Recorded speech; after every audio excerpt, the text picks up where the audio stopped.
an era when kings ruled by divine right and truth was dictated by unquestionable dogmas, John Locke dared to think differently. Against the absolute powers of the state and the church, he made a radical claim that the human mind is born empty, a blank slate, and that all knowledge comes from experience. He believed that reason, not authority, was the foundation of freedom, and that every human being possesses natural rights that no government can violate. More than just an abstract thinker, Locke was a silent architect of modernity. His ideas about limited government, private property, religious tolerance, and individual liberty didn't just challenge the pillars of absolutism. They planted the very seeds of modern democracy. His philosophy inspired revolutions, constitutions, and the very concept of human rights itself. To understand Locke is not merely to study a philosopher, it's to grasp how the idea of freedom, as we know it today, was born. Imagine being born in a country where the king is beheaded in a public square, parliament takes power, and soon after, a new monarchy is restored, all within just a few decades. That was the world of John Locke, born in 1632 in the small village of Rington in the English countryside. It was a time when certainties were crumbling, thrones were shaking, and new ideas were beginning to take shape. Locke grew up not only amid the noise of swords and cannons from the English Civil War, but also hearing, more and more clearly, the words freedom, reason, and rights. 17th century England was a boiling pot of conflict. On one side were the absolutists, defenders of the divine right of kings. On the other were the parliamentarians, who began to question how far a sovereign's power should go. When Locke was still a child, King Charles I was tried and executed, something unthinkable at the time. Killing a king meant defying the entire established order. The country was split between loyalty to tradition and the desire for a new social and political order. It was the dawn of liberalism, still in its earliest form, born from the clash between tyranny and freedom. In that atmosphere of tension and transformation, Locke's young mind began to take shape. He wasn't born into nobility or aristocracy. His father was a lawyer and a supporter of the parliamentary cause, a man who defended the ideas rising against monarchical oppression. From an early age, Locke was taught to value independent thought and justice. His education was guided by a simple but powerful principle: ideas must be discussed, not imposed. At 14, Locke entered Westminster School, one of England's most prestigious institutions. There, he studied the Greek and Roman classics, Socrates, Plato, Cicero, and Seneca, thinkers who spoke about virtue, reason, and the role of the citizen. What marked him most wasn't just the content, but the method: questioning, investigating, and searching for truth on one's own. Even as a young man, Locke realized that knowledge wasn't a ready-made deposit to be received, but something built through reason combined with experience. At 20, he went on to Oxford University, where he was initially disappointed. The university was still tied to scholastic tradition, rooted in dogma and rigid formulas. Classes revolved around medieval authorities like Thomas Aquinas, leaving little room for the new scientific spirit that was spreading across Europe. Restless and curious, Locke began looking for inspiration elsewhere. And that's when his path took a decisive turn. At Oxford, Locke met Robert Boyle, one of the founders of modern chemistry. Boyle didn't just talk about science, he did science. He didn't accept ideas out of tradition, he tested them.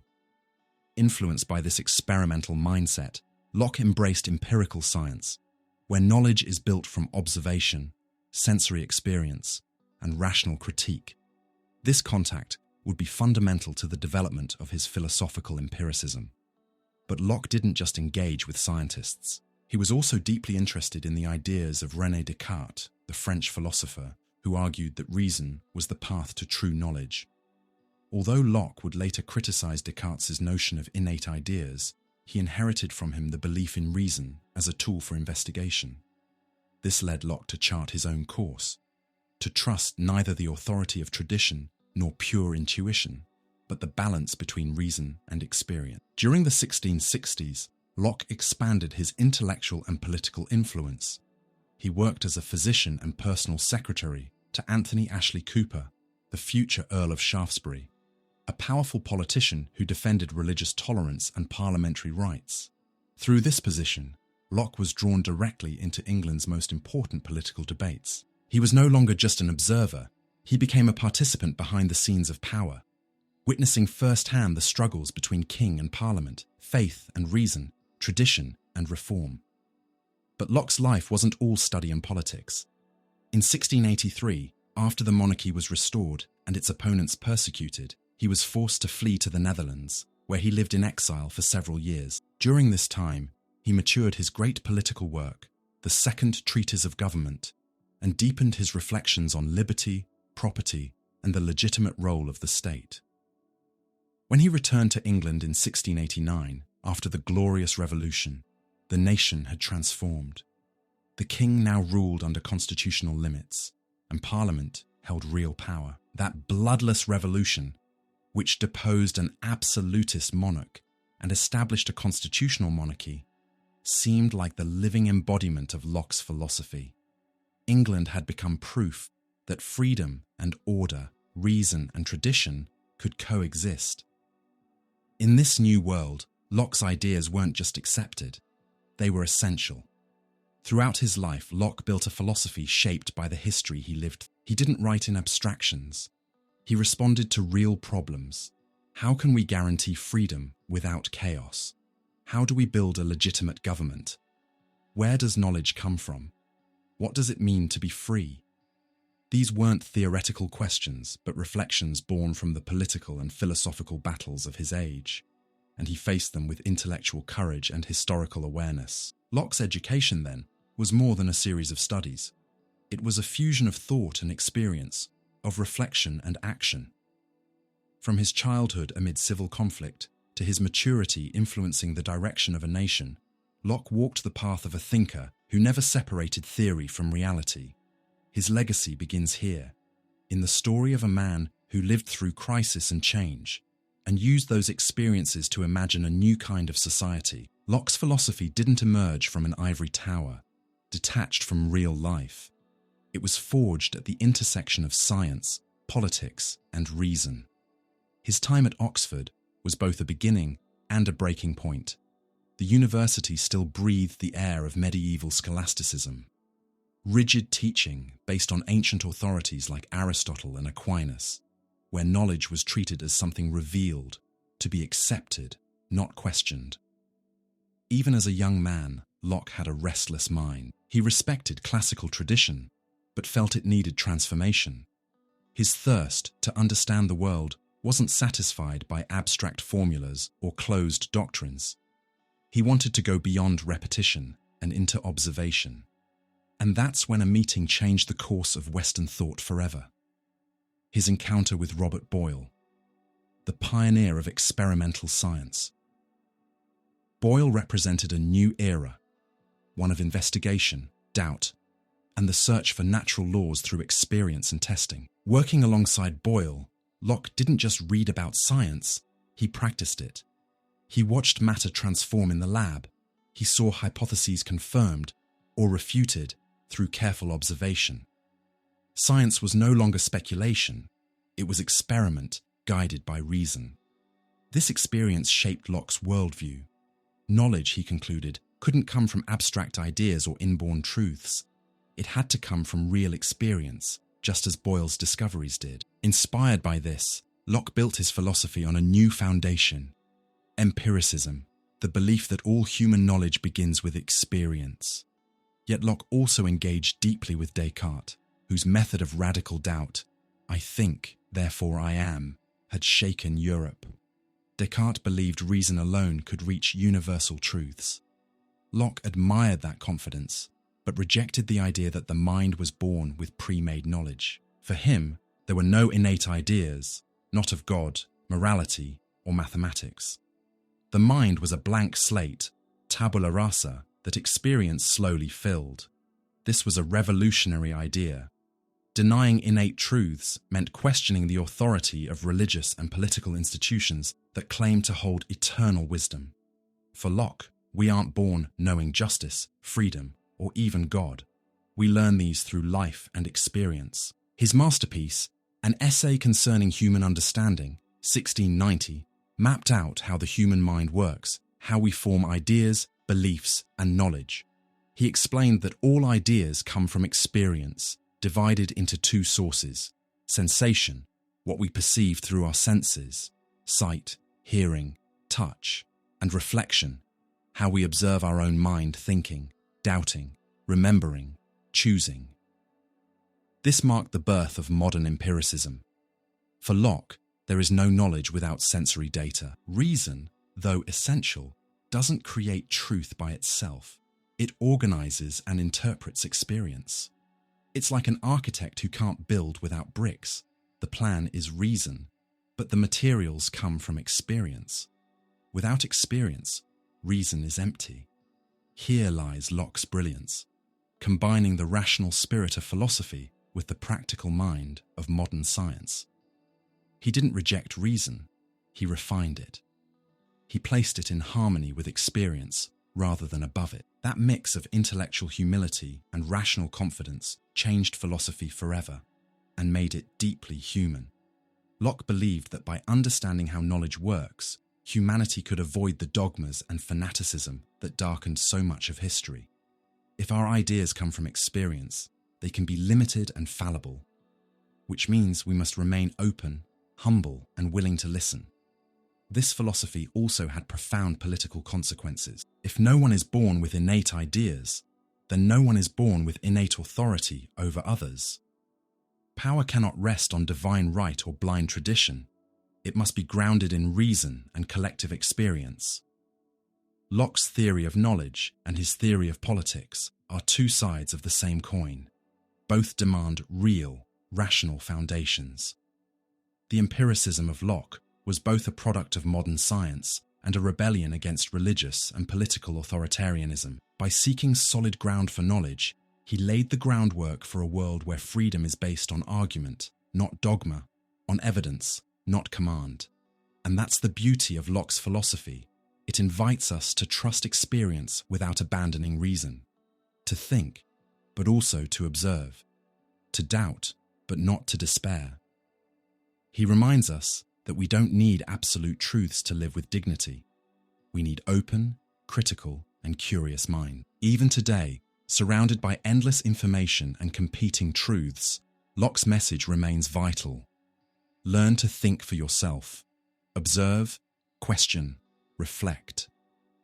Knowledge isn't a gift we receive, it's a journey we take. And that journey begins here, with the living experience of the world around us.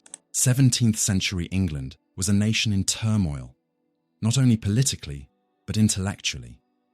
And at the heart of this revolution in thought stood John Locke, a name that, at first glance, might sound like just another philosopher among many. But make no mistake, Locke was a turning point. He was the man who dared to say that we are not born knowing, that the human mind isn't a locked vault filled with eternal truths, but a blank page waiting to be written on by experience. To understand the revolution Locke ignited, we need to look at the world of ideas he was confronting. When he entered Oxford University around 1652, he found an academic environment still deeply tied to scholasticism, a system of thought inherited from the Middle Ages. In English universities, knowledge still revolved around Aristotle's works, interpreted through theologians like Thomas Aquinas, and structured within a rigid framework of metaphysical categories, syllogisms, and supposedly absolute truths. The main problem with this scholastic tradition was that it treated knowledge as something already complete, revealed, unquestionable. Students were trained not to discover, but to repeat, not to doubt, but to affirm what had been decided centuries earlier. Truth, in this model, came from above, from God, the Church, or ancient authorities. The human mind wasn't invited to explore the world, only to accept what it was told. Locke saw this up close, and it deeply unsettled him. While the world outside was changing, with modern science rising, political structures being challenged, and traditional values questioned, the university seemed frozen in time. The answers were ancient, the methods dogmatic, and philosophy had become little more than lifeless repetition.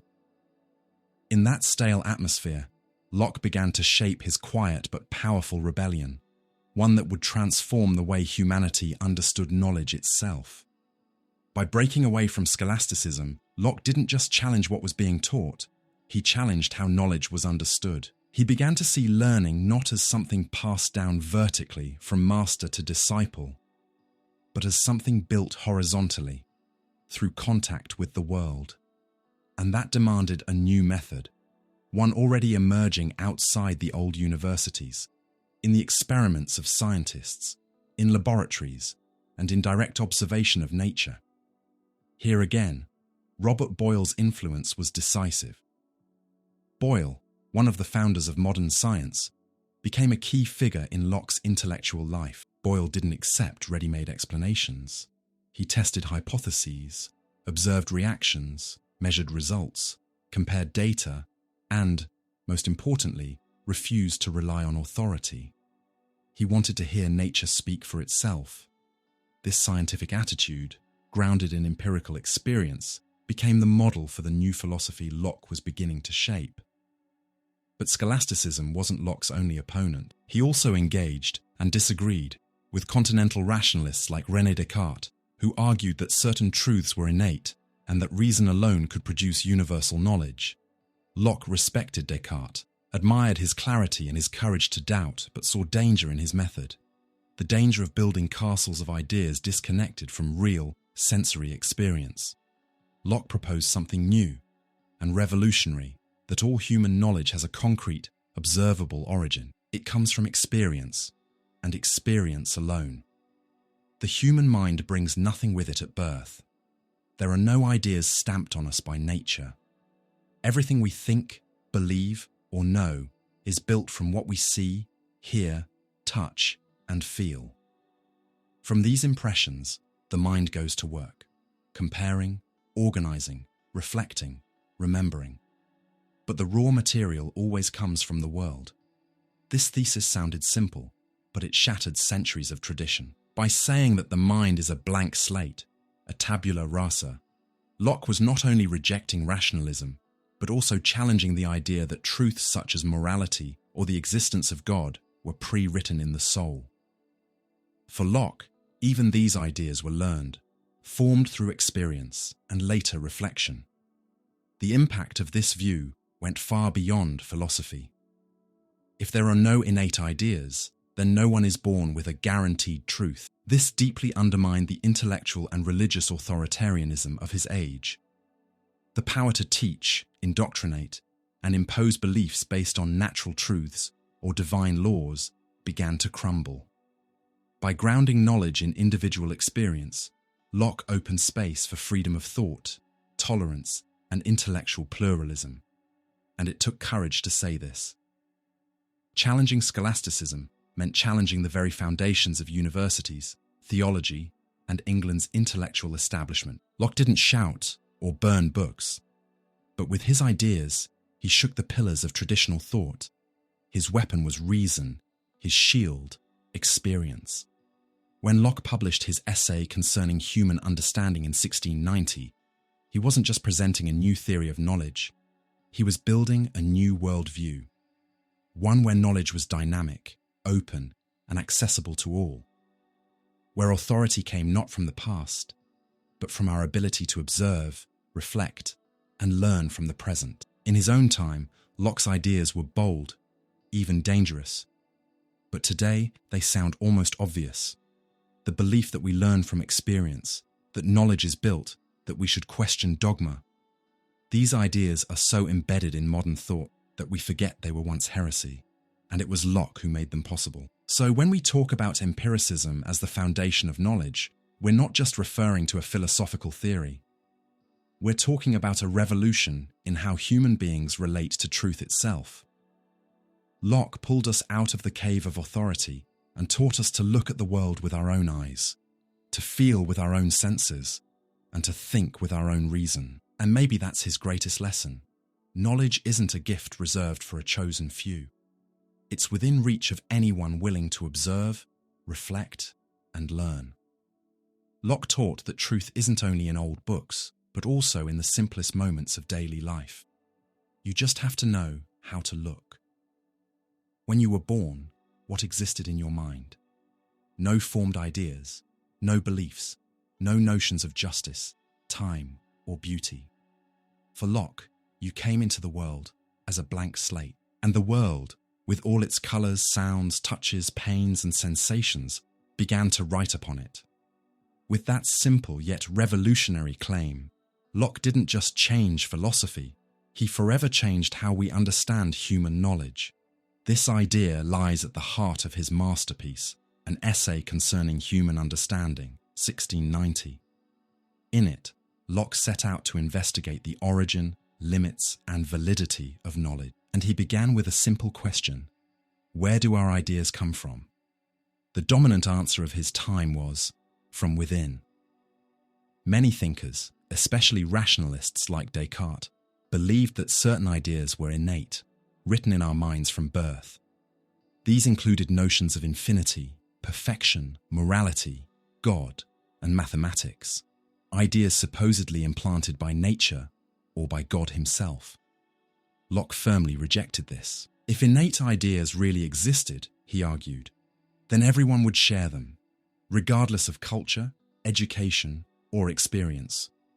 But clearly, that isn't the case. Children, isolated tribes, and uneducated people all have different ways of understanding the world. That doesn't mean they're defective. It simply means that nothing is born with the human mind. It develops over time. For Locke, ideas are acquired, not inherited. They are the product of experience, both what we perceive with our senses and what we notice within ourselves. He claimed that the content of the human mind comes from two main sources: sensation, the information we receive through our five senses, sight, hearing, touch, smell, and taste. Reflection, our awareness of the mind's own operations, thinking, doubting, desiring, remembering. These two, sensation and reflection, are the foundations of human experience. Everything we think, believe, or know, no matter how abstract, ultimately comes from them. The mind, therefore, isn't a mirror reflecting eternal truths, but a workshop that builds knowledge using the raw materials of experience. This view radically transformed how people understood thought itself. Locke argued that the mind, upon receiving impressions from sensation and reflection, begins to form simple ideas, like colour, sound, motion, pleasure, and pain. These are passively received. They happen to us. We don't create them. We experience them. You don't choose to see the blue sky or feel the sun's warmth. You simply perceive them. Then, the mind goes further. It processes these simple ideas, combining, comparing, separating, expanding. From this process come complex ideas. Notions like time, identity, morality, causation, and freedom. Here, the mind becomes active, working creatively with sensory data. Yet even the most abstract thoughts ultimately arise from experience. Think of the idea of a unicorn. We've never seen one. It doesn't exist in reality, but we can imagine it because we combine two simple ideas, a horse and a horn. The mind has creative power, but it always starts from what it has received. In other words, there is no thought without experience. This approach has deep implications. First, it values the individuality of experience. Every human being learns from what they live, feel, and perceive. There's no single correct way to think, no truth imposed from above. Knowledge, like life itself, is built gradually and personally. Second, it strikes a blow against dogmatism. Locke is clear. No belief should be considered unquestionable just because it seems natural or universal. If everything comes from experience, then every idea must be examined, compared, and tested. There's no place for blind certainty, only for inquiry, dialogue, and revision. Locke's essay, concerning human understanding, isn't just about explaining how we think. It's about teaching us to think better. He invites us to pay closer attention to where our ideas come from, to recognize the limits of our knowledge, and above all, to adopt a stance of philosophical humility. We don't know everything, and we never will. But we can keep learning by observing the world and ourselves. That spirit of humility and freedom is what makes Locke so timeless. In a world where people often repeat ideas without thinking, where beliefs are defended with aggression, and where truth feels increasingly distorted, Locke's message shines like a beacon. Seek knowledge for yourself. Don't accept anything blindly. Question even what seems obvious. That's why Locke's empiricism isn't just a theory of knowledge. It's a philosophy of life. It's an invitation to leave the darkness of ignorance and walk toward the light of experience and reason.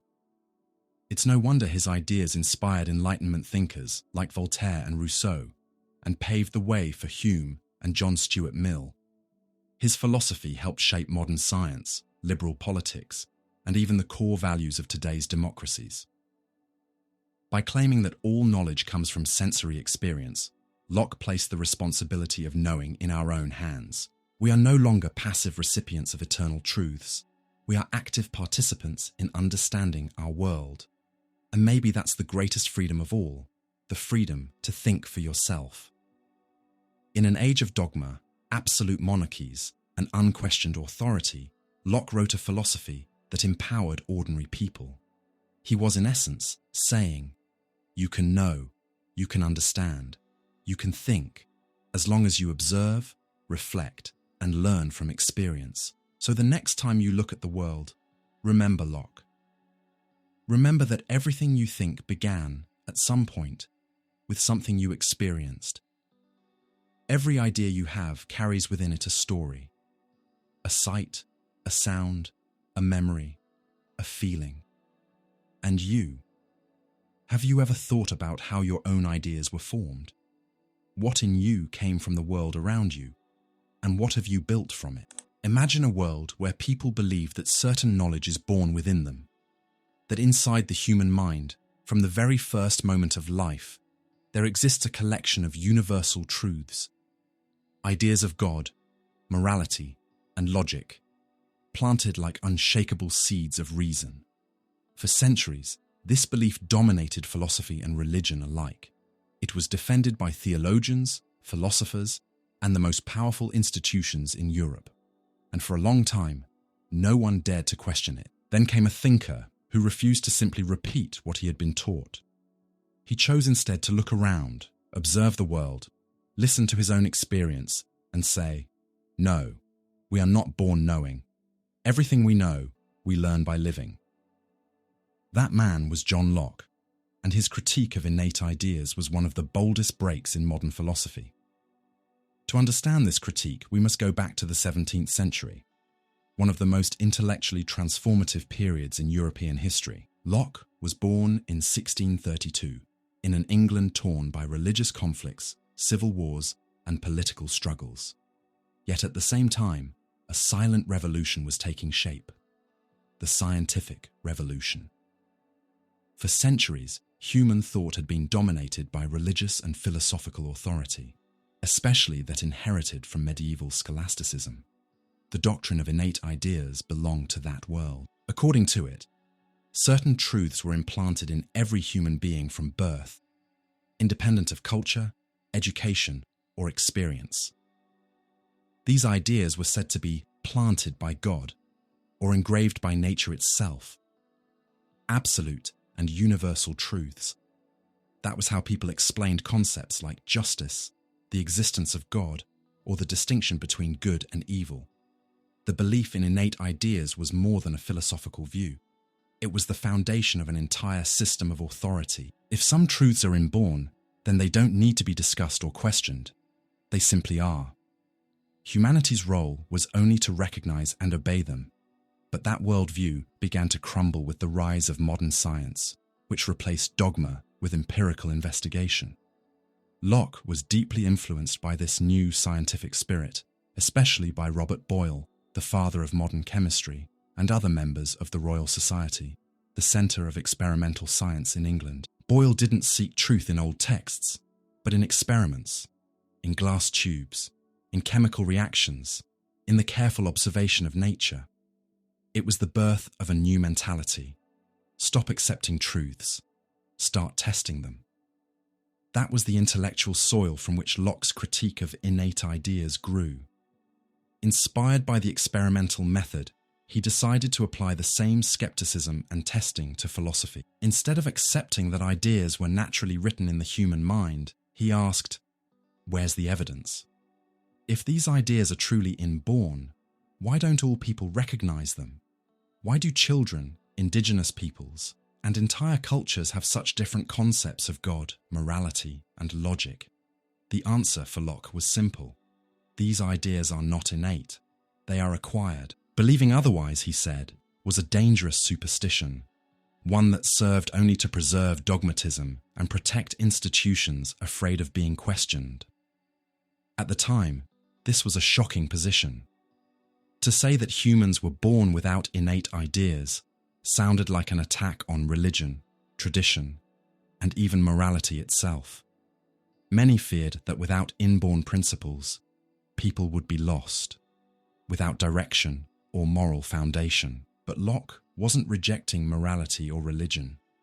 He was simply saying that these ideas are learned, not inherited, and that the source of all knowledge is lived experience.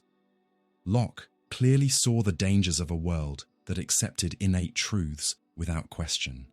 He had witnessed the consequences: religious wars, political persecution, ideological indoctrination. The belief in innate ideas fueled fanaticism. It told people that certain truths could never be questioned because they were already written in the heart, and if someone disagreed, that person must be corrupt, blind, or evil. Against this, Locke proposed a more humble, rational, and liberating alternative. No one is born knowing. Everyone learns. Therefore, everyone has the right to think, to err, to re-examine their beliefs. This idea echoed the emerging spirit of the Enlightenment, the spirit of doubt, inquiry, and freedom of thought. Locke's critique of innate ideas was more than a technical point of philosophy. It was a historic act of courage. He wasn't just refuting a theory, he was exposing an entire system of intellectual control. A system that said, "You already know, just accept." Locke replied, "No, you must learn, and to learn, you must observe, think, and feel for yourself." This revolutionary stance would influence not only philosophy, but also education, politics, and religion. By rejecting innate ideas, Locke opened the door to a new kind of learning, one that valued experience, environment, and gradual development. He also laid the groundwork for liberal politics, where no government could justify its power by appealing to eternal truths. And he offered religion a more reflective foundation, one based on faith guided by reason, not imposed by authority. The 17th century saw science free itself from tradition's grip. Locke did the same for philosophy. He transplanted the experimental method from the laboratory into human thought, and by doing so, helped shape what we now call the modern mind. Open, critical, and grounded in evidence. It's important to remember that, in Locke's time, challenging such ideas wasn't just an academic exercise. It was a political act. It was risky, even dangerous, yet Locke did it, with courage, clarity, and the conviction that although the human mind is born empty, it is capable of filling itself with wisdom if it remains open to the world. That's why his critique of innate ideas should not be read merely as a debate with Descartes or the scholastics. It was a cry for intellectual freedom, a defense of reason against dogma, of experience against authority, of education against blind conditioning. For Locke, the human mind is not a natural container of eternal truths. It is a space under constant construction, and that construction doesn't begin with certainty, but with experience. By denying innate principles, Locke took a decisive step in building modern empiricism. All the contents of our thought come from experience, no exceptions. not even the ideas of God or morality. This thesis, presented systematically in an essay concerning human understanding, directly opposed the rationalism of Descartes and his followers, who claimed that ideas like God, moral law, or logic were naturally imprinted in our minds from birth. Locke argued that these philosophers confused what was widely accepted with what was universally innate. He reasoned clearly, if an idea were truly innate, everyone would know it, including children and uneducated people. But that's not what we observe. The diversity of religious beliefs, moral codes, and cultural interpretations of the world shows that ideas are acquired over time, shaped by society, experience, and learning. Locke identified two sources from which all ideas arise: sensation, what we receive from the external world through the senses; reflection, what we observe internally about how our own minds work. Together, these two are enough to explain the full range of human knowledge. No matter how complex or abstract an idea may seem, it always comes from direct or indirect experience. When we think, for example, of an all-powerful God, we're combining familiar ideas, power, will, knowledge, cause, and amplifying them with imagination. So, for Locke, the idea of God isn't something programmed into us at birth. It's formed through observation and reflection, by noticing order in nature, the chain of cause and effect, or the emotional awe we feel before mystery, beauty, pain, and death. God, in Locke's philosophy, is a possible and even reasonable idea, but not an innate one. It arises from experience, not from birth. The same goes for morality. Locke didn't deny that humans have a moral sense. We do distinguish right from wrong, feel guilt or pride, but that's not proof of innate moral laws written in the soul. It's evidence that morality is learned through repetition, observation, education, and reflection, and therefore varies across time and cultures. This shift was revolutionary. It weakened the authority of dogmas claiming to rest on natural truths. If God is not an innate idea, then religion must be taught, not imposed. If morality isn't born with us, it must be cultivated, not presumed. Knowledge becomes flexible, open to error, but also to progress. That's why Locke insisted. The fact that many people believe in God or share moral norms doesn't prove those ideas are natural. Widespread belief doesn't mean innate truth. It only shows that certain conditions of human life make those ideas appealing or likely, but their origin remains empirical. There is, in Locke's critique, a deep act of intellectual liberation. By rejecting innate ideas, he broke the chains of inherited thinking, arbitrary authority, and unquestioned tradition. He affirmed that every idea can, and must, be examined, traced back to its source in experience. And if it lacks that foundation, we should doubt it. This has philosophical, political, and educational implications.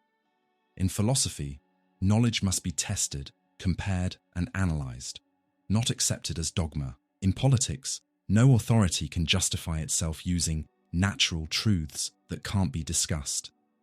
In education, learning must respect time, environment, and personal experience, because that's how real understanding develops.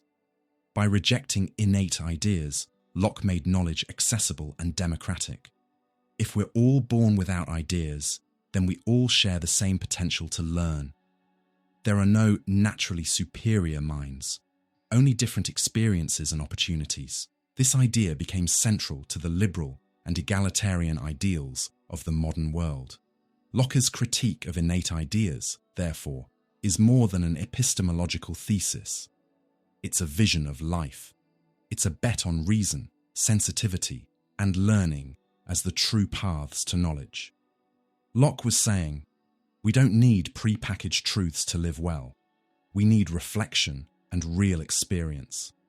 And even though he denied innate knowledge, Locke wasn't a skeptic. He didn't believe humanity was lost or incapable of knowing. On the contrary, he was optimistic. He believed that through careful experience and critical reflection, we can reach reliable truths. even if they're always human, fallible, and incomplete. For Locke, the very fact that we aren't born ready-made is what makes us free to learn, revise, and grow. In the end, his philosophy is a call to intellectual responsibility. Don't inherit beliefs as dogma. Don't trust what people say has always been true. Observe, think, reflect, experiment, because that's how real knowledge is born. By the mid-17th century, Europe was in the midst of a true intellectual revolution. The old certainties inherited from the Middle Ages were being questioned, and the world of ideas had become the stage for one of the greatest debates in Western thought: empiricism versus rationalism. On one side stood continental rationalism, led by thinkers such as René Descartes, Baruch Spinoza, and Gottfried Leibniz. On the other was English empiricism, a new movement that would find its strongest voice in John Locke. But this wasn't just a philosophical disagreement. It reflected two radically different ways of understanding what it means to know. Rationalism claimed that reason was the ultimate, reliable source of knowledge, capable of producing universal truths independent of sensory experience. Empiricism, in contrast, insisted that nothing enters the mind unless it first passes through the senses. And it was here that Locke made his mark, breaking with the rationalist dominance of Europe and founding a new approach to how human knowledge begins. During the 1600s, rationalist philosophy ruled European thought. Descartes, the great symbol of that movement, argued that there were innate ideas and self-evident principles independent of experience. Through logical deduction, he believed, one could reach absolute certainty, as in his famous statement, "Cogito, ergo sum," I think, therefore I am. In this model, reason held a privileged place. It could uncover eternal, universal, and clear truths. This idea spread quickly across continental Europe, especially in France, Holland, and Germany. In universities, intellectual circles, and even among theologians, trust in pure reason became a mark of progress. True knowledge, they believed, was already within the mind. One only had to look inward to find it. Sensory experience, meanwhile, was often viewed as confusing, unreliable, and imperfect. But in England, things were different. The island's more pragmatic tradition, shaped by the emerging scientific method, produced thinkers who were increasingly skeptical of abstract rationalism. Among them, John Locke stood out as the clearest, strongest, and most influential voice of that reaction. Locke knew Descartes' work well. He studied it carefully, understood its logic, and even respected it. He admired Descartes' clarity and method, but he saw a fundamental problem. How could we rely on pure reason when all our contact with the world begins through the senses? How could we deduce truths about reality while ignoring reality itself? This critique didn't come out of nowhere. Locke lived in an age deeply shaped by modern science, especially by his direct contact with Robert Boyle, one of the founders of modern chemistry. Boyle didn't deduce truths out of thin air. He tested hypotheses, observed results, compared data. For him, truth was built from experience, always open to revision, but grounded in evidence. That experimental spirit profoundly shaped Locke. He began to see that human knowledge couldn't be explained by innate principles or pure logic alone. It had to be understood through the actual workings of the human mind, how ideas arise, how they are organized, and what their limits are. Out of that realization came Locke's masterpiece, an essay concerning human understanding, 1690. In it, he presented his theory of ideas, directly opposing rationalist thought. Locke argued that all ideas come from experience and that the mind at birth is like a blank slate. Nothing exists in it until the external world and inner reflection begin to write upon it. This marked a historic turning point. Locke rejected Descartes' notion that pure reason could serve as the foundation of knowledge.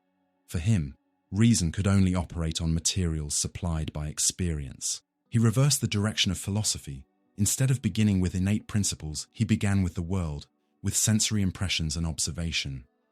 More than a theoretical debate, this was a revolution in how philosophy itself was done.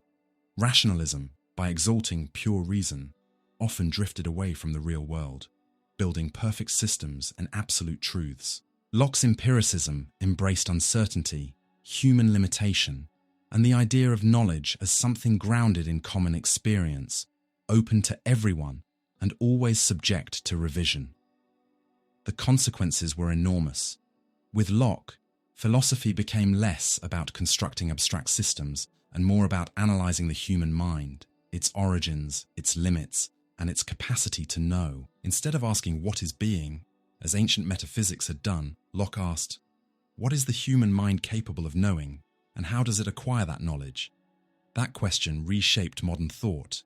It inspired David Hume, George Berkeley, and even the French Enlightenment, where Voltaire himself referred to Locke as a master of practical reason. The idea that knowledge begins with experience became the foundation of an entire tradition that went on to influence science, education, and political philosophy.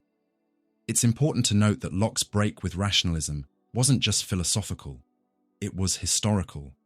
Rationalism had become, in some circles, a new kind of dogma, claiming to derive truth from innate principles, but often losing touch with lived reality. Locke saw the danger in that and offered an alternative. Begin with what can be seen, touched, tested, and reflected upon. This shift in thought prepared the ground for a more critical, open, and democratic worldview.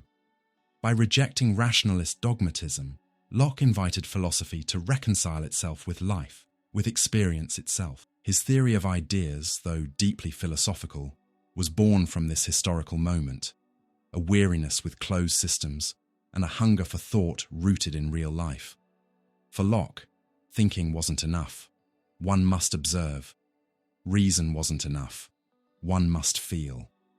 And above all, knowledge couldn't just be inherited. It had to be rebuilt through experience. The human mind, Locke believed, isn't born ready.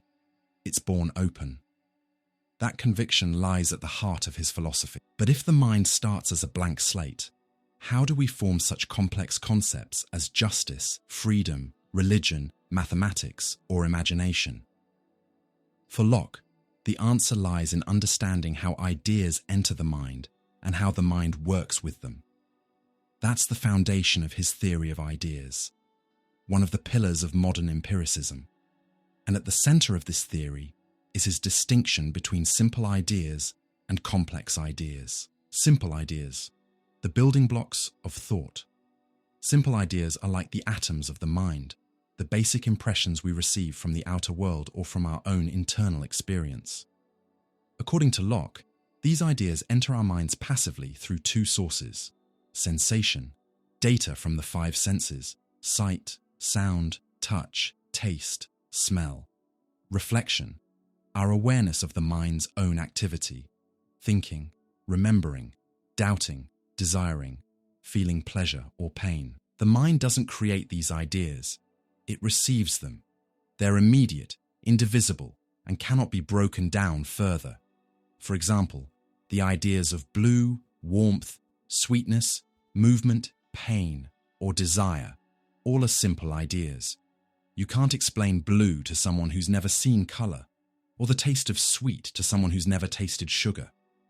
These are direct contents of experience. Locke emphasized that the mind cannot generate such ideas on its own. It doesn't invent red, pain, or sound. It only perceives them when exposed to the real world. This reinforced his empiricism. All thinking begins with sensory experience. Complex ideas, the architecture of the mind. But human thought goes far beyond colors, sounds, and sensations. We can imagine friendship, time, God, justice, or even mythical creatures like centaurs and unicorns. How is that possible? Locke explained that while the mind is passive in receiving simple ideas, it is active in combining, comparing, and organizing them. From this creative mental work arise complex ideas. Complex ideas are formed by the mind's operations on simple ones, through combination, joining two or more simple ideas into a new one, e.g., sweet, cold, and creamy, combine to form the idea of ice cream. Comparison. noticing relations like similarity, difference, or proportion, e.g., larger than, similar to, faster than. Abstraction, isolating common traits from many experiences to form general ideas, e.g., abstracting redness from many red objects to form the concept of red. This shows that Locke saw the mind as creative, but always within the limits of experience. The mind doesn't create from nothing. It reworks what it receives. Take the idea of a centaur, half man, half horse. We've never seen one, yet we can imagine it because we combine two familiar ideas, the image of a man and that of a horse. The mind rearranges sensory materials to build something new. The role of language Locke also highlighted the importance of language in shaping and stabilizing complex ideas. Through words, we give names to the combinations and abstractions formed by the mind. Terms like law, honor, power, or infinity don't correspond to tangible objects, but to complex ideas built from experience and refined through language. This connection between words and ideas reveals how deeply Locke's philosophy was grounded in the real world, yet sensitive to the workings of the human mind. He saw the mind as intelligent and creative, but always dependent on what it perceives. Reason, for Locke, is relational. It builds with what the world provides, not apart from it. Philosophical consequences. Locke's distinction between simple and complex ideas reshaped how knowledge, truth, and even politics were understood. If every idea, no matter how abstract, can be traced back to experience, then all knowledge can be analysed and questioned. We must ask, where did this idea come from? Is it grounded in real experience, or is it an unfounded abstraction? This makes philosophy more critical and less dogmatic. No authority can claim legitimacy through natural ideas that can't be explained. If an idea can't be traced to experience, it should be treated with skepticism, especially in religion and politics. The human mind is limited yet flexible. We can err, combine ideas incorrectly, or be misled. But we can also reflect, reorganize, and learn anew. Locke's philosophy is a defense of education, observation, and intellectual humility.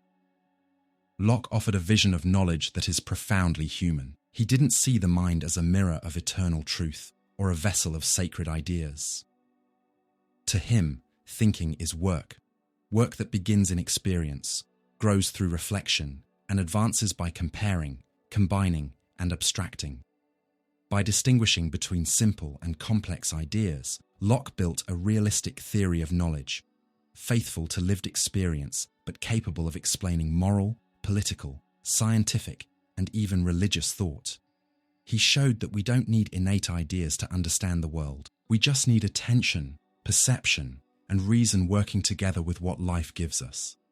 And perhaps the most important lesson in Locke's theory is this: every idea has an origin. Every thought has a beginning. And understanding that beginning is the first step toward thinking clearly. By the end of the 17th century, the world was being reorganized, not only in Europe's thrones and parliaments, but also in the realm of ideas. What had once been explained through theology or ancient metaphysics was now being reinterpreted under the cold, precise light of the new mechanistic science. For centuries, nature had been viewed as alive, spiritual, and purposeful. Now it was seen as a machine, a system made of particles, forces, motion, and mathematical laws. This new worldview, inspired by figures like Galileo Galilei, René Descartes, and Isaac Newton, proposed a universe governed by mechanical and universal laws, where physical causation replaced mystical explanations and divine purposes. But this shift didn't happen peacefully.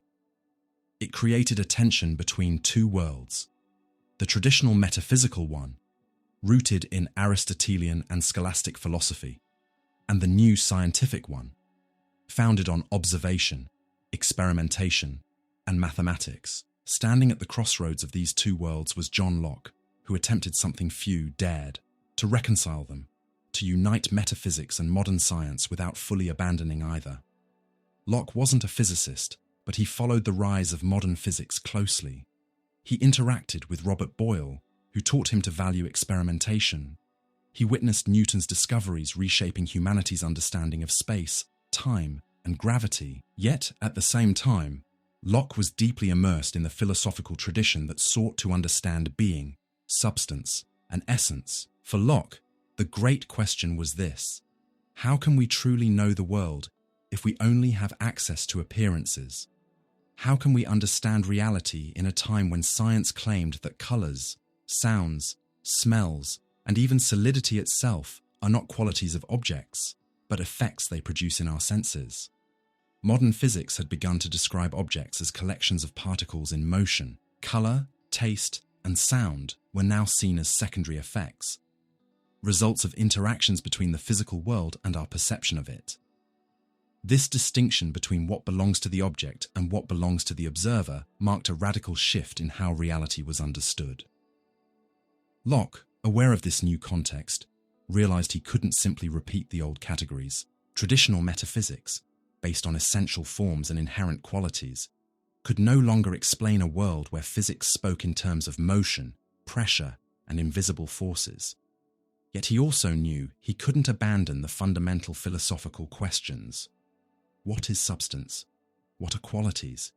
Is there something behind appearances? In his essay concerning human understanding, 1690, Locke offered a new synthesis. He didn't reject metaphysics.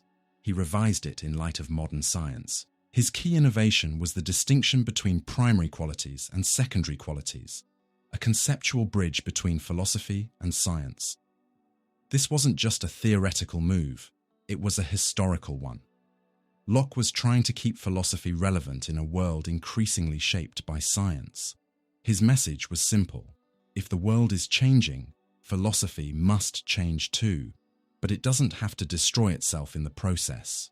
It can adapt. So what did this distinction mean in practice? Primary qualities. What belongs to the object? Primary qualities are those that actually exist in bodies themselves, independent of any observer. They are objective, measurable, and inherent to the object. Examples include extension, the space an object occupies; shape or figure number; motion or rest solidity. These qualities are the ones that modern physics can describe and measure. They are the real physical properties of objects. Whether or not anyone perceives them, they remain the same. A ball, for instance, has a specific size and shape even if no one is looking at it. A planet's orbit can be calculated even if no observer exists. Secondary qualities.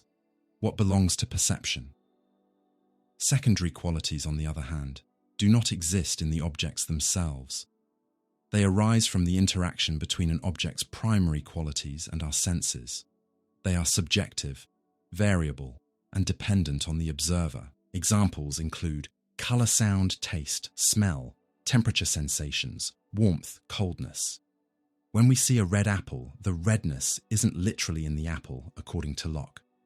What's really there are particles reflecting light in a certain way, which stimulates our eyes and brain to create the experience of red. The same goes for sweetness. It isn't in the sugar, but rather a sensation produced when sugar particles interact with our tongue. Sound, too, isn't a property floating in the air. It's a vibration of particles that creates an auditory impression when it reaches our ears. Through this classification, Locke managed something remarkable.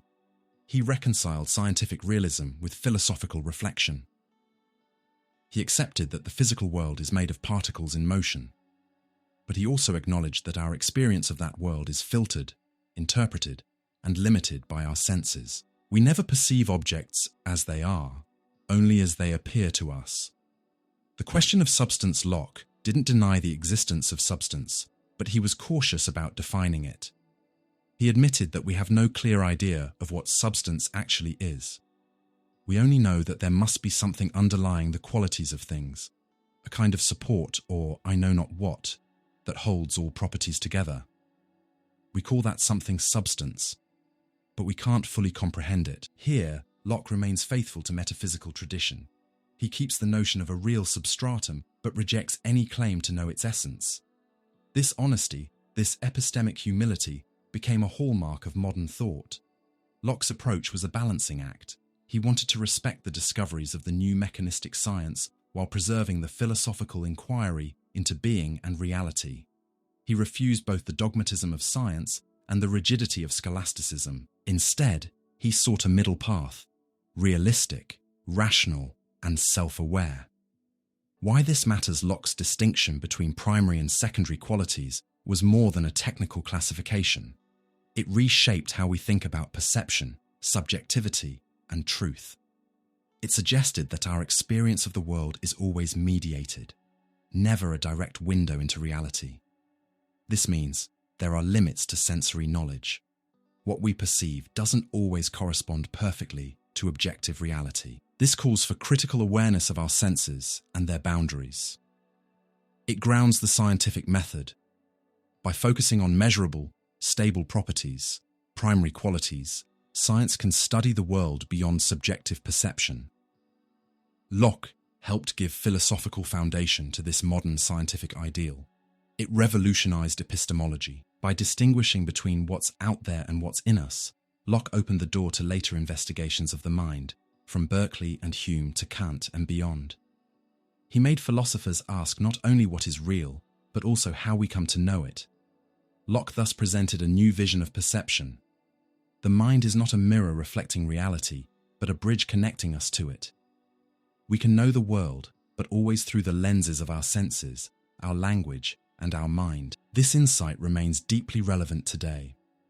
In a time that swings between blind skepticism and dogmatic scientific certainty, Locke reminds us of the value of moderation. We can trust our senses, but critically. We can believe in objective reality, but humbly. We can seek truth, but acknowledge our limits. Locke lived during the golden age of discovery, when microscopes revealed hidden worlds and physics dismantled the old cosmic order. Yet instead of choosing between science and philosophy, he brought them together. His distinction between primary and secondary qualities became one of the cornerstones of modern thought, shaping later theories of perception, epistemology, and even cognitive science. By showing that part of our experience is constructed by the mind, Locke anticipated questions that would one day be explored by psychology, neuroscience, and artificial intelligence. After all, if color isn't really in the object, then what does it mean to see? What does it mean to know? Where does objective reality end, and where does subjective interpretation begin? Those questions remain alive to this day, and they began, in part, with Locke's bold and simple insight. We don't see the world as it truly is. We see it as our mind allows us to see it. Before the 17th century, asking "Who am I?" was more of a theological question than a philosophical one. The answer was usually simple. You are an immortal soul, created by God and destined either for salvation or eternal damnation. Personal identity was seen as something fixed, eternal, and given, a spiritual, unchanging substance that survived even after the body's death. For centuries, Christian tradition and scholastic philosophy dominated this view without much challenge. The soul was the criterion of identity. It was what unified a person's life from birth to death and beyond. Changes in the body or in thought weren't seen as philosophical problems, because what truly guaranteed the self's continuity was that immaterial entity called the soul. But in the 17th century, that idea began to be questioned, not by atheists or radical materialists, but by thinkers who wanted to understand more precisely what makes someone the same person over time, especially during a period of rapid change in science, philosophy, and politics. It was in this historical context that John Locke emerged, offering a new way to think about personal identity. In doing so, he became the first philosopher to approach the topic systematically, from an empirical and psychological point of view, rather than a theological one. A New World, New Questions Locke lived between 1632 and 1704, during one of the most transformative eras in European history. Science, through Galileo, Newton, and Boyle, was rewriting the laws of nature. Politics, through Hobbes and the Glorious Revolution, was redefining the state based on social contracts. And philosophy, following Descartes, was beginning to emphasize subjectivity and individual reason. In this new world, old certainties no longer seemed enough. One of them was the belief that the self was an immutable substance. After all, if everything in the world changes, bodies, ideas, institutions, why should personal identity be fixed? What exactly makes us who we are, even after years, losses, or transformations? These questions became urgent with the rise of medicine, psychology, and new debates about moral and legal responsibility.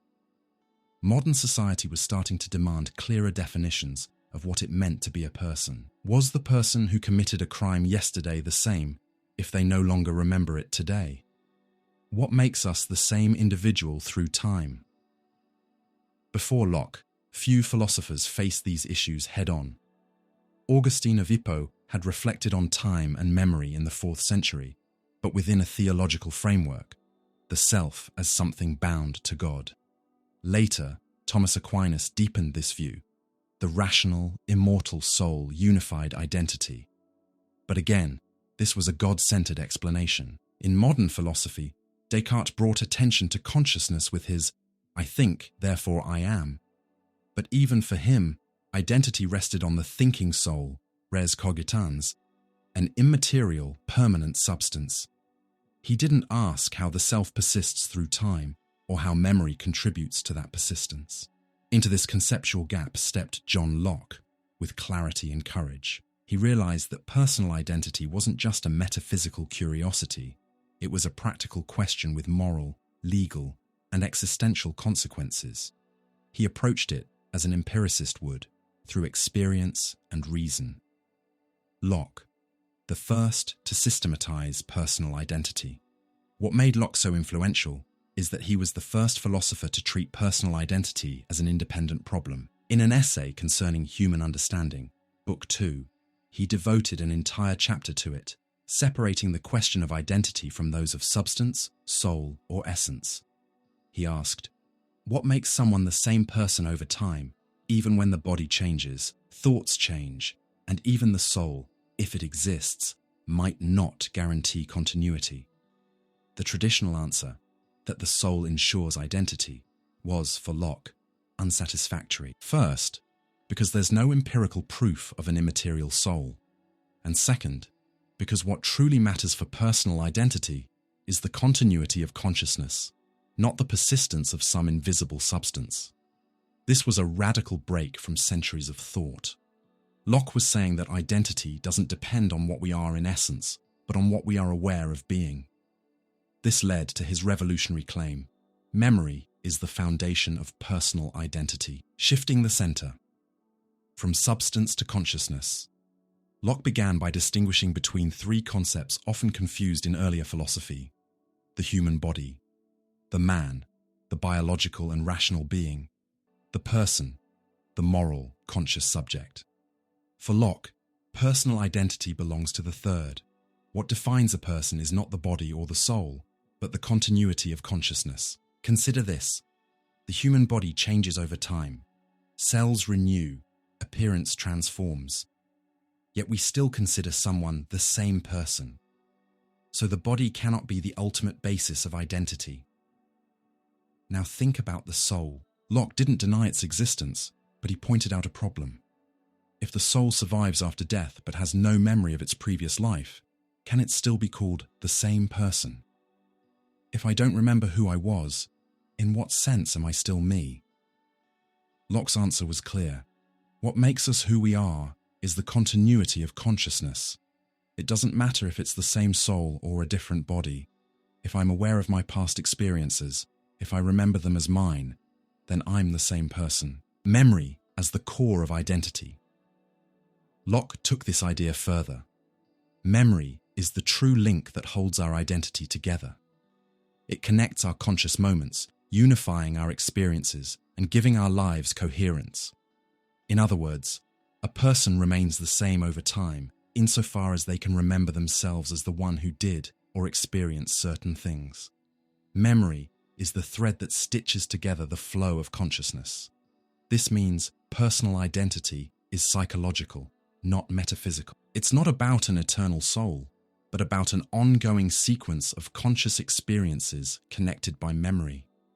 This shift had profound implications. It moved the idea of the self from the theological realm to the psychological. Who am I was no longer a question about an immortal soul, but about lived and remembered experience. It made us authors of our own story. The self isn't something given, it's something we build, memory by memory. It raised new moral and legal questions. If someone doesn't remember an act, are they still responsible? Famous examples and implications. Locke used vivid thought experiments to illustrate his theory. The prince and the cobbler. Imagine that a prince's soul, with all his memories and consciousness, were transferred into a cobbler's body. Who is the person now? Locke answers, it's the prince, because his consciousness, his memories, and his sense of self persist, the amnesiac criminal. Suppose someone commits a crime, but later loses all memory of it. For Locke, that person, as a conscious being, is no longer the same who committed the act, and therefore cannot be held morally responsible. These examples anticipated modern debates about legal responsibility in cases of mental illness or amnesia, the possibility of personal change or redemption, identity and brain transplants, artificial intelligence, or virtual reality. In all these situations, the central question remains, who is the I? And Locke's answer still guides us. Look for the continuity of consciousness. Look for memory, criticism, and tensions. Locke's theory, though groundbreaking, faced criticism, the most famous coming from Thomas Reid in the 18th century, who proposed the general's paradox. Imagine a young boy steals candy and remembers it. As an adult soldier, he remembers stealing the candy. Later, as an old general, he remembers being the soldier, but no longer remembers the theft. According to Locke, the general is no longer the same person as the boy, since the memory link is broken, but common sense says they are the same person. This transitivity problem sparked new debates and forced later philosophers to refine the theory. Still, Locke's contribution remained foundational. He was the first to make memory the cornerstone of identity, setting the stage for modern discussions of selfhood. The legacy of Locke's idea. Locke's theory of personal identity is more than abstract philosophy. It's a reflection on how we experience ourselves over time. It speaks to how we handle guilt, forgiveness, change, and aging. It reminds us that the self isn't a fixed point. It's a living construction, built from memories, reflections, and lived experiences. It challenges us to be aware of our own awareness, to examine, preserve, and cultivate our consciousness. Because if I am what I remember being, then memory anchors me to time and life. And when memory fades, through age, illness, or pain, the self begins to fragment. For Locke, to care for one's identity is, in a sense, to care for one's consciousness, the fragile thread that makes us who we are. When we think about freedom, we usually see it as a universal, almost natural value. But it wasn't always that way. Freedom, as both a political concept and an individual right, is a hard-won historical achievement. In the 17th century, when John Locke lived and wrote, freedom was more of a battlefield than a guaranteed reality. Locke was born in 1632 in England, during one of the most turbulent periods in European history. His country was torn apart by religious conflicts, civil wars, power struggles between kings and parliaments, persecutions, exiles, and revolutions. And in that political storm, one idea began to take shape. The individual has the right to think, believe, and choose. And political power must respect that. Locke's philosophy of freedom and will didn't arise in isolation. It was shaped directly by these conflicts, a product of its time, but also a critical response to the abuses he witnessed. The story of his century is, in many ways, the story of the birth of modern freedom, and Locke was one of its clearest and most influential voices. A divided England, Crown versus Parliament. To understand Locke's thought, we need to start with his political context. In the first half of the 17th century, England was ruled by a monarchy that believed it was chosen by God. King Charles I, for instance, defended the divine right of kings, the idea that royal authority came from God, not the people. This meant the king could rule without consulting Parliament, without accountability, without real limits. That absolutist mindset clashed with the growing parliamentarian movement, which demanded limits to royal power, laws made by elected representatives, and respect for individual rights, especially freedom of religious conscience. This tension exploded in the English Civil War, 1642-1651, a bloody conflict between the king's supporters, Cavaliers, and Parliament's forces, Roundheads, led by Oliver Cromwell. The result was shocking for Europe. The king was tried, convicted, and executed publicly. For the first time, a monarch's authority was overthrown, not by foreign conquest, but by political principle. Locke was 17 when Charles of the Seas was executed. He grew up watching the struggle for political freedom turn into civil war, and later into new forms of tyranny when Cromwell imposed his Puritan dictatorship. Freedom always seemed fragile, threatened by both kings and moralists. Religious tolerance, between persecution and exile. Religious conflict was just as fierce. For centuries, England swung between Catholicism and Protestantism every time a new monarch took the throne. Each shift brought new persecutions. Priests executed, churches destroyed, families exiled or killed for professing the wrong faith. Locke lived under Charles II and James II, kings who tried to restore Catholic influence. Many feared a return to religious oppression. Dissident churches were closed, preachers arrested, and freedom of conscience crushed. Working with Anthony Ashley Cooper, the Earl of Shaftesbury, Locke became deeply involved in debates over religious liberty and opposition to royal absolutism. But his ideas made him a target. In 1683, facing growing repression, Locke fled to Holland, where he lived in exile for several years. At that time, defending freedom of conscience could literally mean risking your life. Yet even in exile, Locke didn't stop writing. It was there that he developed many of the ideas that would later define his legacy. The Glorious Revolution and Locke's Return. In 1688, history took another decisive turn.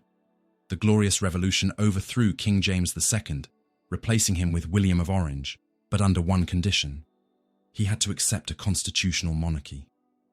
For the first time, royal power was legally limited. The king could no longer rule by decree or impose religion. Parliament gained real authority, and individual rights became the foundation of government. This was the birth of modern liberalism, and Locke was one of its architects. After returning to England, Locke published two of his most influential works: A Letter Concerning Toleration, 1689, a passionate defense of religious freedom and the separation of church and state; Two Treatises of Government, 1689, outlining his theory of government based on social contract, popular sovereignty, and the protection of natural rights. These writings didn't just reflect his times, they reshaped them, proposing a society where both political and religious freedom were protected by law and reason. Freedom as a hard-won achievement. Locke understood better than most that freedom isn't a gift. It's a construction, built through struggle, debate, and recognition of each person's right to conscience, faith, and self-determination. His thought was anything but abstract. It was a direct response to what he had lived through: war, exile, persecution, abuse of power. He saw what happens when the state tries to control belief, and he saw what can flourish when freedom is protected: peace, tolerance, dialogue. His philosophical reflections on freedom and will, explored in the next part of his work, were rooted in this lived experience. Locke thought about freedom with his feet on the ground, trying to find rational and fair answers to real human conflict. He lived at the turning point when freedom stopped being an unreachable ideal and became a political and civil right. He was among the first to say clearly, no one should be forced to believe. No one should be governed without consent. No one should be punished for thinking differently. These principles would shape the rise of modern liberal democracies, the ideas of Enlightenment philosophers in France and America, the US, Declaration of Independence, and the French Declaration of the Rights of Man, and even modern debates on freedom of speech and individual rights, freedom and will. Two different things. People often imagine freedom as doing whatever we want, total absence of restraint. Others see it as an illusion, since every action seems caused by something. Locke offered a third option, balanced, realistic, and deeply human. He didn't believe freedom meant being mysteriously independent from all causes. He knew our will has motives, desires, and reasons, yet that doesn't cancel freedom. For Locke, to be free is not to act without causes, but to act according to one's own will. That's the foundation of his compatibilist view of freedom, the idea that freedom and causation can coexist. To clarify, Locke drew a key distinction between freedom and will. Many thinkers confuse the two, but Locke was precise. Will is the power to choose.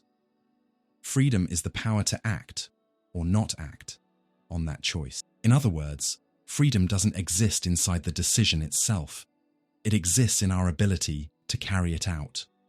I can want to stand up, but if I'm tied to a chair, I'm not free. Yet if I can stand up and do it because I want to, I act freely, even if my desire arose from back pain or boredom. So for Locke, freedom means being able to act according to our will, without external constraints forcing or preventing us. Determinism and freedom, Locke's compatibilism. This way of thinking makes Locke one of the first compatibilists, those who believe freedom is compatible with causal determinism. Unlike metaphysical libertarians who think freedom requires total independence from causes, Locke accepted that our choices are shaped by desires, fears, and experiences, and that's fine. Freedom doesn't mean being uncaused. It means being the cause of your own actions. We are free, Locke said, whenever we can act or refrain from acting according to our will, without external coercion. Whether I choose to speak or stay silent, to obey or resist, if that choice comes from me and I can follow through, I'm free. Example, the hungry person. Imagine someone who's starving. They see a plate of food and want to eat. Their will is clearly caused by hunger. Yet when they pick up the fork and eat, no one is forcing them. They act according to their own desire. Locke would say, they are free. Their action aligns with their will, and no external force interferes. Now imagine that same person being forced to eat under threat or pressure. The body acts, but not from its own will. In that case, Locke would say, they are not free. Moral freedom and responsibility. This definition of freedom has moral consequences. We can only hold someone responsible if they acted freely. Since freedom means acting from one's own will, without external coercion, a person is morally accountable when they choose and act for themselves, even if their desires have causes. What matters isn't whether the desire appeared out of nowhere, but whether the action came from the person's own will. This gives Locke's theory huge relevance for law, ethics, education, and politics. It grounds a realistic vision of human freedom, one that acknowledges causation but still preserves dignity and agency.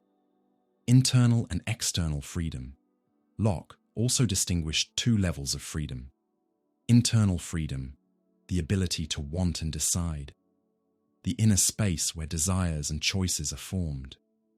External freedom, the ability to act according to that will without being blocked or forced by others. For Locke, it's mainly the second kind that matters politically and morally. You can have inner conflicts, but real freedom, the kind that concerns society, is about being able to act on your decisions without coercion.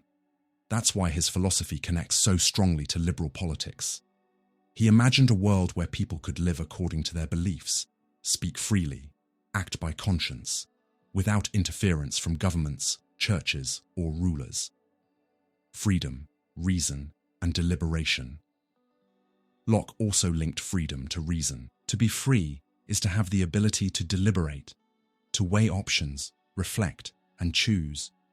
Freedom involves time to think, space to decide, and independence from external pressure. He rejected impulsive or purely instinctive ideas of freedom. True liberty means being able to pause, reflect, and judge, even imperfectly, before acting. What matters is that the judgment is yours.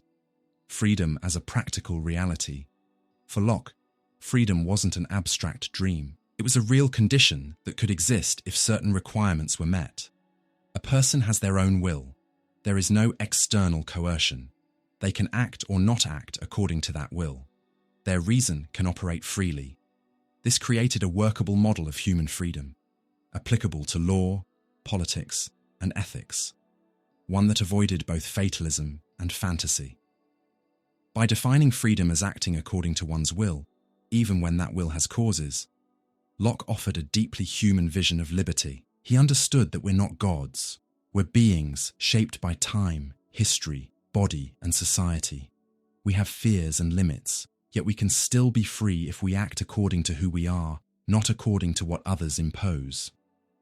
That kind of freedom, modest but real, is the most powerful of all.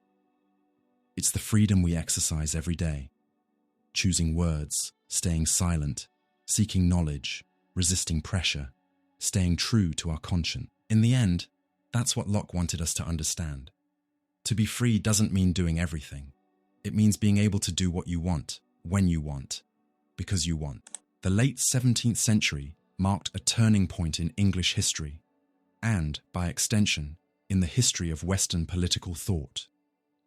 Royal absolutism, long defended as the divine will embodied in the person of the king, was finally challenged and defeated. At the center of this transformation, through exile, persecution, revolutions, and changes of throne, stood one man, John Locke. In 1689, Locke published one of his most influential works, 2 treatises of government. But this wasn't just political theory.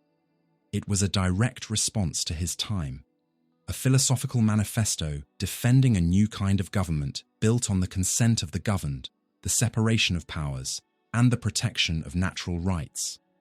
To understand the power of this work, we need to look at the historical event that inspired it. The Glorious Revolution. The Glorious Revolution. Freedom without blood, but not without tension. In 1688, England faced yet another political and religious crisis. King James II, a Catholic and open absolutist, tried to restore royal authority over Parliament and reverse the progress of Protestantism. Fearing a new era of tyranny and persecution, members of Parliament invited William of Orange, a Protestant prince from Holland, to take the English throne with the support of the people and Parliament. William accepted. James II fled. And almost without bloodshed, the English monarchy was radically transformed. A constitutional monarchy was born, a king bound by law, accountable to Parliament, and no longer ruling as an absolute sovereign. This event became known as the Glorious Revolution. It was not just a change of rulers, it was the consolidation of a new model of power, government based on law, consent, and individual liberty. This was the fertile ground in which Locke's political philosophy would take root. Locke, philosopher, exile, and defender of the new order. Locke was not just an observer of these events, he lived them. During the repressive reign of James II, Locke was persecuted for his ideas and forced to flee to Holland.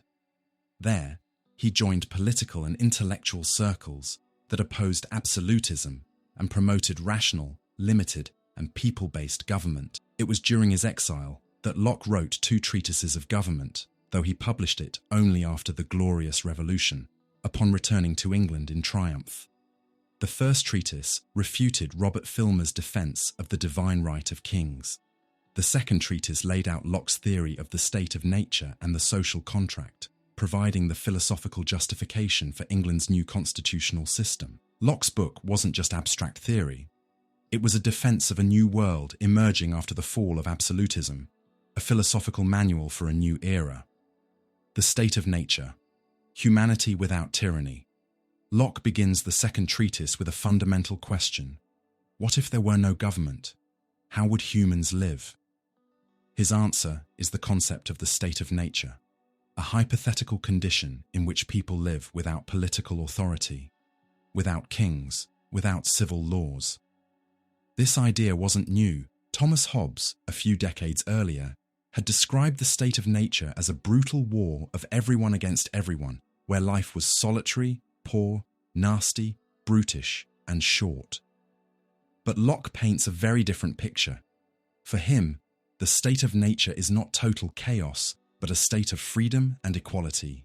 In it, all people are free to act according to reason, independent of others, and all have the same rights to life, liberty, and property. Humans, Locke believed, are rational and sociable by nature, capable of understanding that peaceful coexistence requires mutual respect.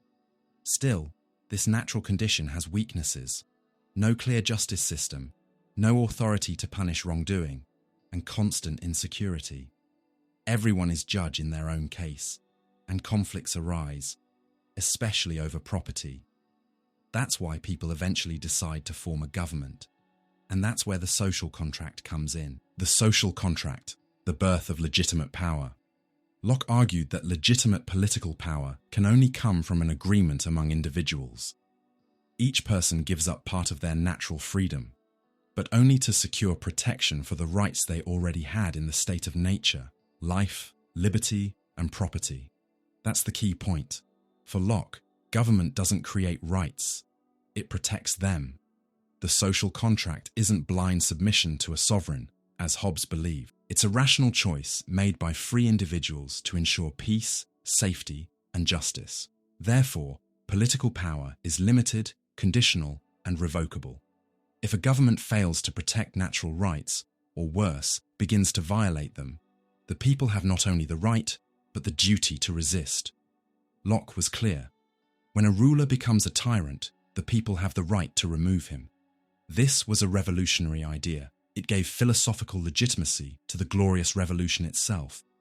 The people were right to depose James II because he had broken the contract. A new model of power.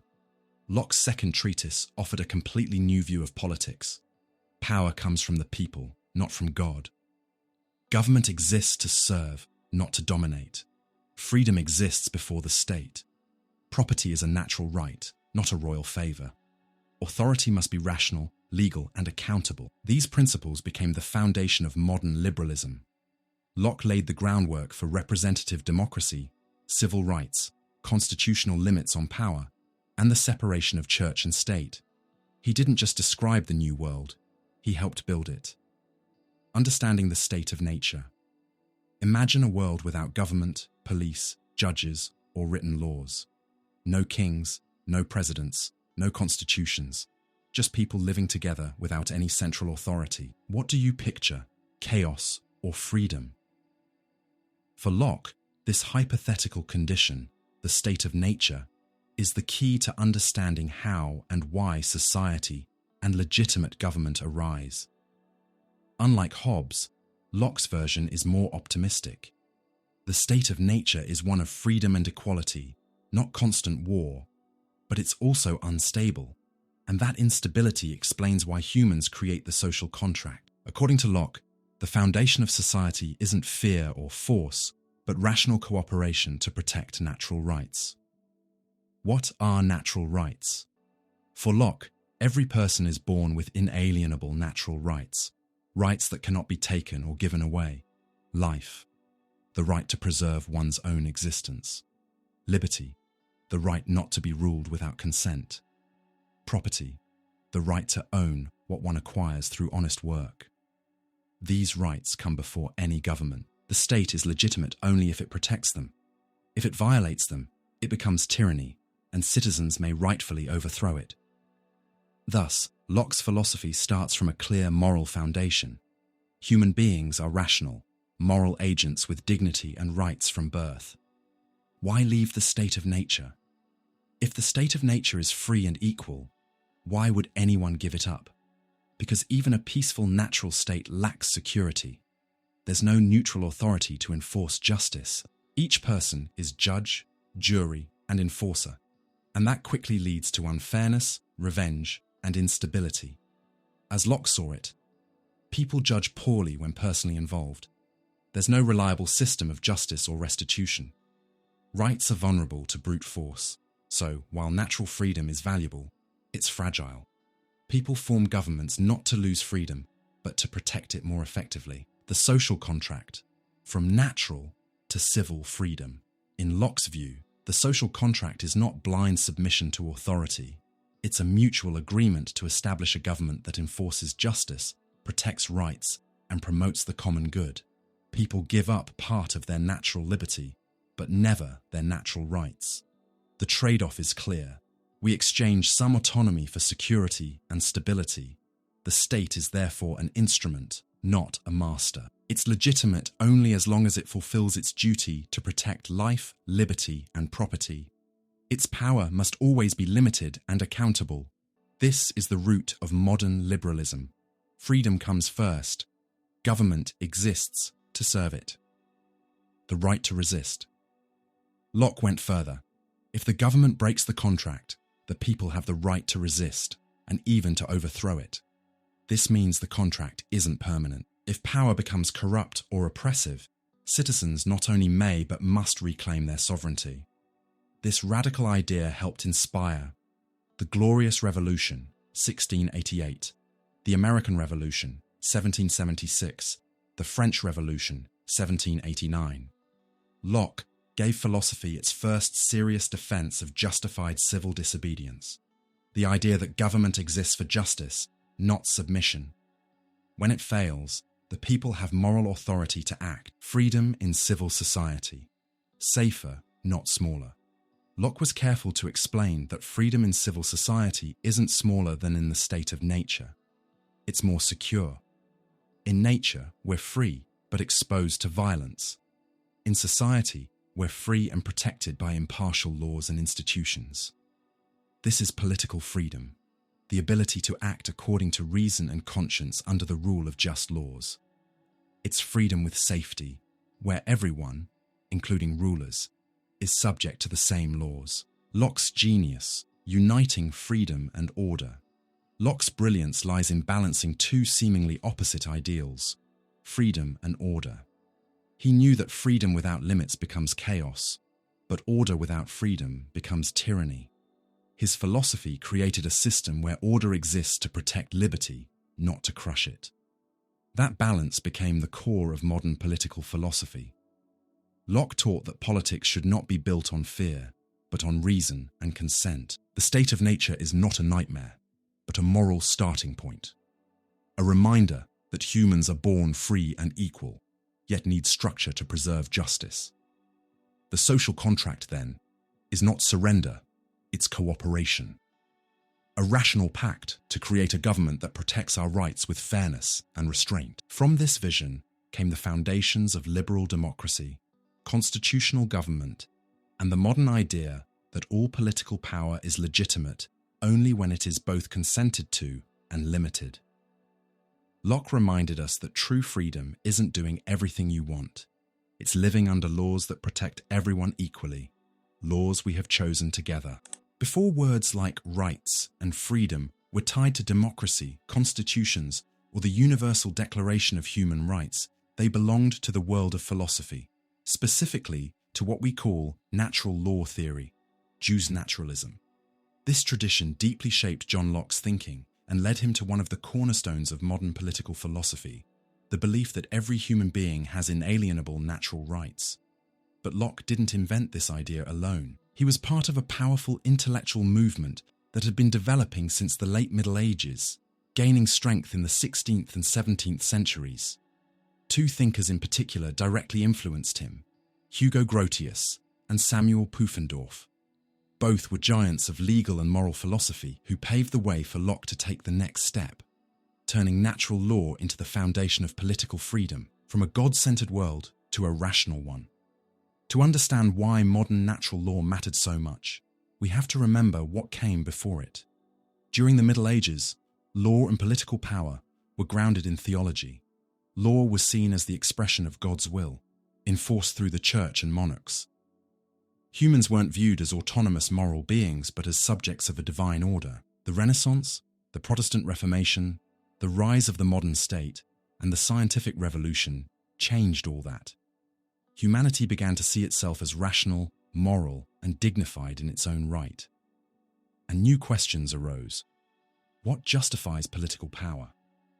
Where do people's rights come from? Do they depend on religion, or can they be known by reason? That's where modern natural law was born. It didn't deny God's existence, but introduced a revolutionary idea. Natural rights exist before the state and can be discovered through reason, not just through divine revelation. These rights, accessible to all rational beings, were universal. Hugo Grotius, the father of modern natural law. One of the first to organize this new approach was Hugo Grotius, 1583–1645, a Dutch jurist and philosopher often called the father of international law and modern natural law. His most famous work, De Jure Belli ac Pacis, on the law of war and peace, 1625, changed the course of Western thought. Grotius argued that a universal natural law, grounded in reason, governs both individuals and nations. In a bold statement for his time, he wrote that this natural law would still be valid even if God did not exist. He didn't mean to deny God, but to show that moral and political principles could stand on rational foundations rather than religious authority. This idea profoundly influenced Locke. It opened the way to think about human rights without relying on theology, making political philosophy possible on the basis of human nature itself. Grotius had already identified core natural rights, life, property, and freedom of conscience, all of which Locke would later adopt and expand as the foundation of his liberal philosophy. Samuel Pufendorf, Natural Law and Civil Order. Another key influence on Locke was Samuel Pufendorf, 1632–1694, a German jurist and philosopher who refined Grotius's ideas. His major work, De Jure Naturae et Gentium, on the law of nature and nations, 1672, sought to build an entire moral and political science grounded in natural reason. Pufendorf argued that human beings, by their social nature, are bound to live peacefully and justly with one another. This requires recognizing certain rational principles, like the duty to respect others, keep promises, and not harm another's life, liberty, or property. He turned natural law into a structured system of mutual duties and rights, applicable both to civil and international life. For Pufendorf, a state is only legitimate if it respects these natural rights. Political authority is not an end in itself, but a means to secure justice. Locke studied Pufendorf closely, even translating and commenting on parts of his work while serving as a political advisor. When Locke described civil society as a rational contract to preserve pre-existing rights, he was echoing Pufendorf's natural law tradition directly. Locke's unique step, from natural law to political liberalism. While Locke inherited ideas from Grotius and Pufendorf, he went much further. He made natural rights the foundation of modern political liberalism. For Locke, the rights to life, liberty, and property weren't abstract moral ideals. They were the very basis of legitimate government. And more than that, they limited political power. No ruler could justly violate these rights. If they did, they lost legitimacy. Locke transformed natural law into a doctrine of resistance to tyranny. Natural rights were no longer just moral principles. They became political standards by which governments could be judged. The people not only could, but should, revoke the power of any authority that violated them. This was Locke's intellectual revolution. He moved natural law from theory to action. While Grotius and Pufendorf described rational principles, Locke used them to build a new model of government, one grounded in freedom, consent, and moral accountability. natural rights as a tool of resistance. It's no coincidence that Locke wrote the second treatise of government in 1689, right after the Glorious Revolution. His goal was to justify the overthrow of an absolutist king, James II, and defend a new constitutional regime. In that context, natural rights became more than theory. They became a language of political resistance. They gave the people a rational and moral basis to fight tyranny, demand representation, and claim justice. Locke transformed the vocabulary of natural law into a language of emancipation. His writings weren't just philosophical, they were blueprints for freedom. The lasting influence of natural law on Locke. The modern natural law tradition gave Locke the framework for his political thought, but he turned it into something even greater, the foundation of modern citizenship. Because of this tradition, Locke could affirm that individual rights come before the state. Freedom of conscience is sacred. Property is a right, not a privilege. Political power is always conditional, never absolute. These ideas shaped the American Revolution, inspired the US Constitution, echoed in the French Revolution, and reached full expression in the Declaration of the Rights of Man and of the Citizen, 1789. Locke didn't appear out of nowhere. He was the heir of a powerful intellectual legacy. But he went further than his predecessors. He applied natural law to the political struggles of his time, and in doing so, built a new vision of freedom, resistance, and responsibility. He showed that rights don't come from kings, churches, or governments. They come from human nature, recognized through reason. And that's why, even today, when we talk about human rights, we're still echoing Locke and the thinkers who first dared to claim that justice can be discovered by the mind, not just revealed by faith. Locke's core principle: inalienable rights to life, liberty, and property. At the heart of Locke's philosophy lies a profound belief. By nature, every person possesses rights that no government can legitimately take away, the rights to life, liberty, and property.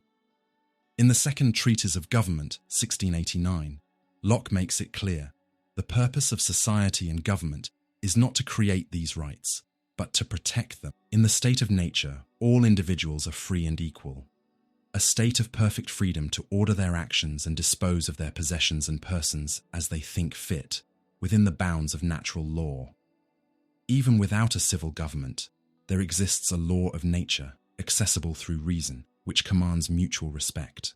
No one should harm another's life, liberty, or possession. This recognition of pre-political rights serves two key purposes: to affirm that the state is not the creator, but the guardian of rights; to define legitimacy. Any government that violates these rights steps outside lawful bounds. 1. Life, the fundamental right. Life is the first and most essential right. Without it, no other right can exist. Locke writes that natural law requires the preservation of life, not only one's own, but, whenever possible, the lives of others. This means the state can never rightfully take life arbitrarily. Capital punishment, in Locke's view, could only be justified when someone intentionally violates natural law, for example, by committing murder. Even then, justice must follow due process, because the right to life comes before the state itself. 2. Liberty, the right to act. According to reason, the second natural right is liberty, the right to act according to one's own reason within the limits of natural law, for instance, without harming others.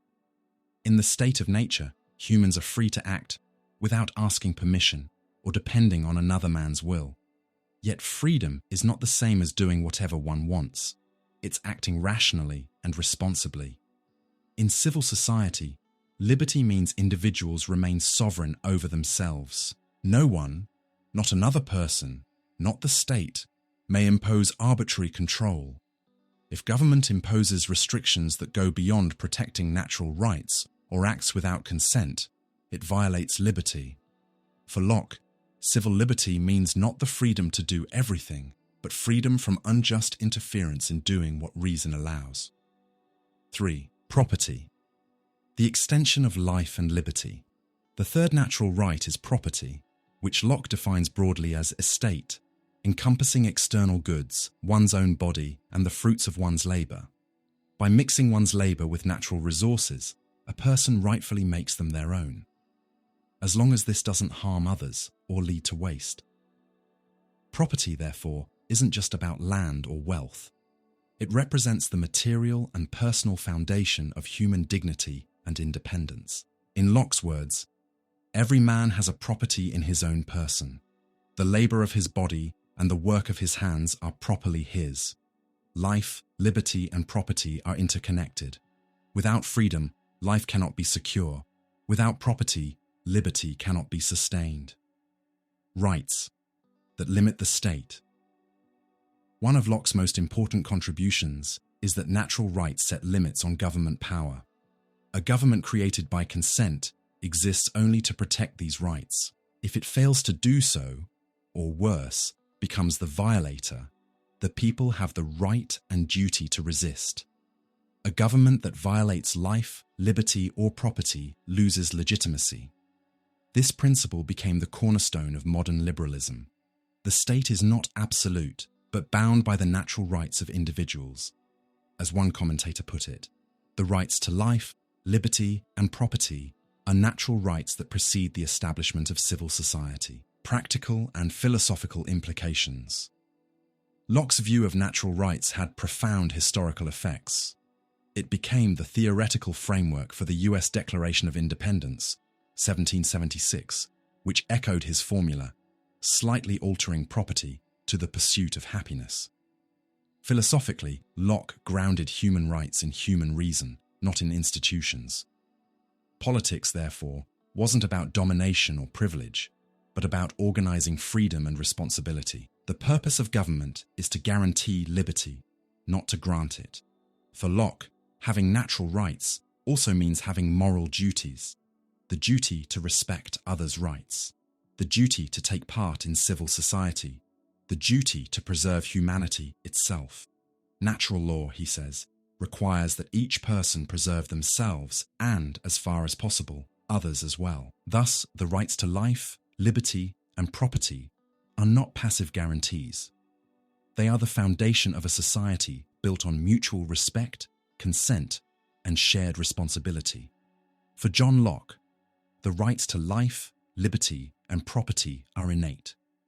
They exist independently of the state and before civil society. These rights define the boundaries of legitimate political power. The state exists to protect them. When it violates them, it loses its moral authority. Locke's philosophy reshaped modern politics and still sustains today's ideas of citizenship and individual freedom.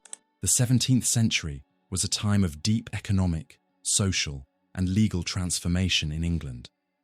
Among the most decisive changes was the consolidation of private property, not just as ownership of land, but as the foundation of a new agrarian production system, a more commercial economy, and a new relationship between individuals, land, and the market. Within this context, John Locke's philosophy of property, which justified private ownership as an extension of one's labour, emerged from a world in motion, the feudal order under pressure.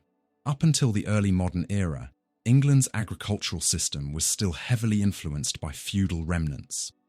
The lord's rights, the use of common lands, open field farming, and tenancy based on servitude or community obligations. But the winds of modernisation were already blowing. Population growth, the expanding wool trade, rising demand for meat and textiles, and the introduction of new farming methods began to strain the old order. One of the most visible results of this process was the enclosure movement, the transformation of open fields and shared lands into fenced, privately owned parcels. Historically, villagers had traditional rights to use these commons for grazing animals, gathering wood, or farming small plots. But starting in the 1600s, those customary rights began to disappear. The enclosure process. Although the largest wave of parliamentary enclosures came in later centuries, the 17th century saw the acceleration of the trend. Between 1600 and 1699, about a quarter of the land in certain English parishes was enclosed, often through private agreements, but increasingly through acts of parliament. Several forces drove this transformation. The growing profitability of wool and sheep farming, which made fenced pastures more valuable than communal land. The spread of new agricultural techniques, crop rotation, fertilization, and livestock specialization. A growing population that demanded more food and higher productivity. The rise of wealthy landowners who invested in farmland not just for status, but for profit. Social and economic consequences. These were not just technical or economic changes, they reshaped rural life. Many peasants and small tenants lost access to grazing, wood, or farmland, and with it, their livelihoods. For large landowners, however, enclosure meant opportunity, consolidated estates, more profitable leases, and farms producing for a growing market. The countryside itself changed visually. Fences, hedges, and stone walls marked a new geography, one that reflected individual ownership and the decline of traditional common rights. Private property and agrarian capitalism. By the late 1600s, private property was no longer just a legal category. It had become an economic engine. Improved and commercialized land, leased through contracts and used for profit, became central to the rise of agrarian capitalism, a system driven by market demand, productivity, and private accumulation. This economic transformation mirrored an intellectual one, the idea that a free individual could own, cultivate, and use land as a form of personal liberty and responsibility.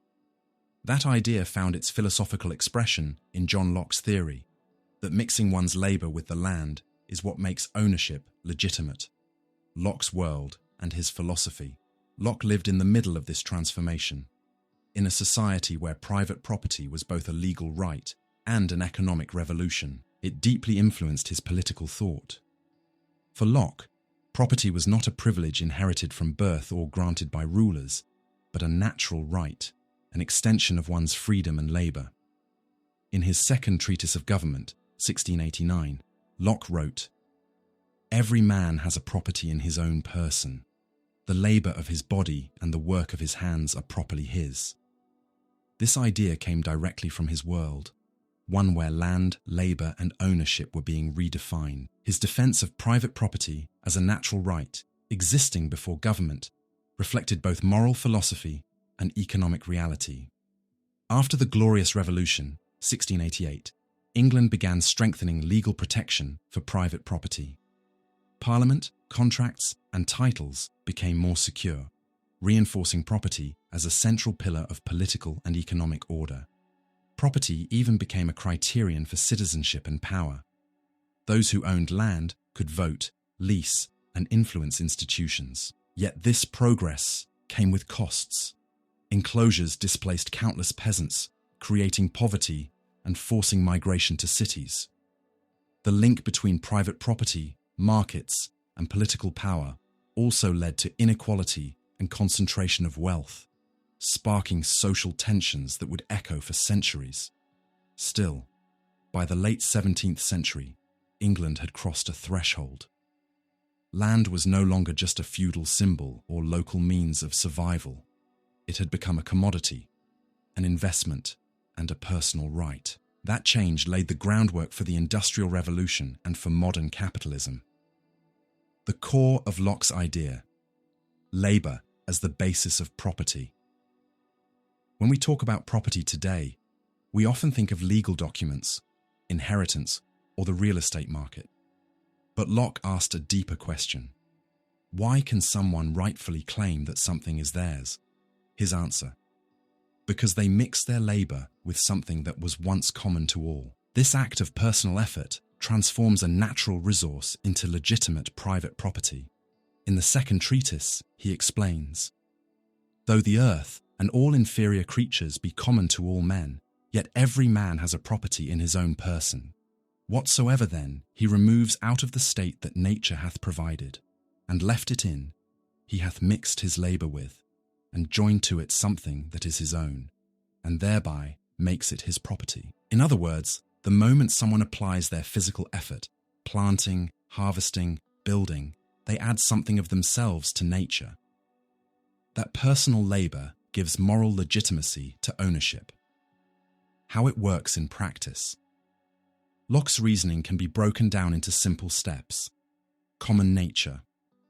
The earth and its resources are initially common to everyone.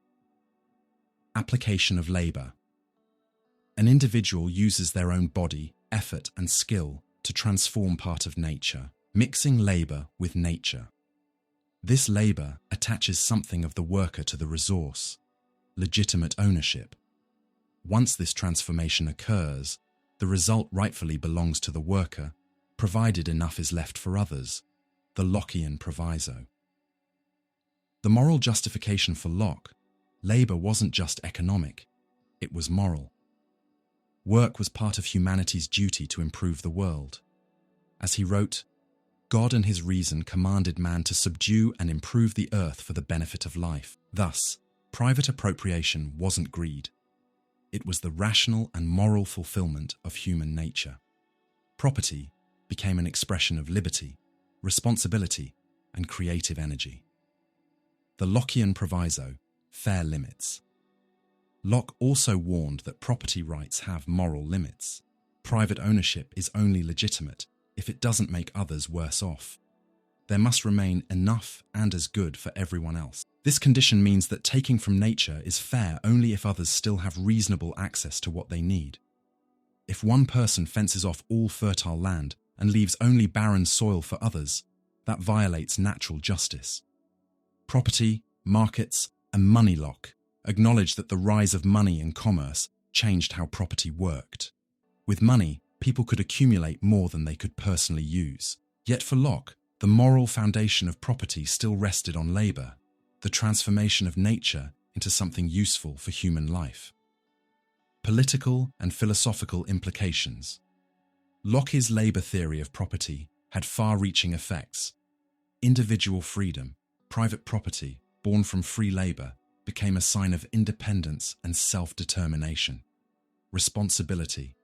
Working the land meant being responsible for using resources wisely and fairly. Limited government.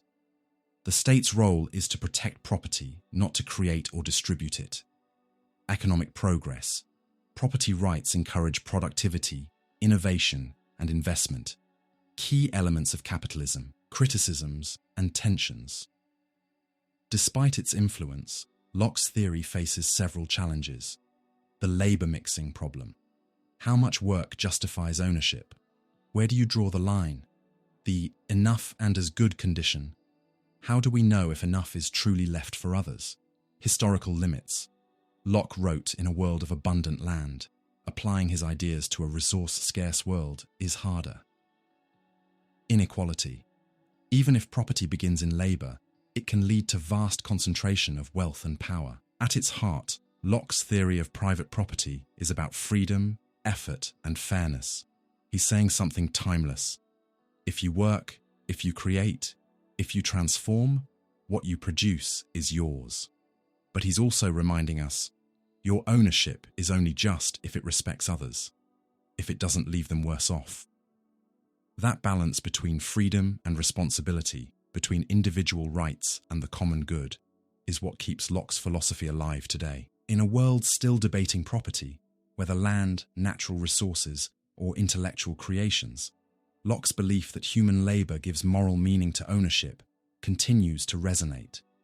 For him, legitimate property is not a privilege or a government favour. It's the result of work, freedom, and justice. And even as we claim ownership, we remain responsible, not only for ourselves, but for others who share the same world. In the 17th century, Europe lived under the shadow of deep religious conflict. Wars of faith, persecution, purges, and exile were part of daily life for many.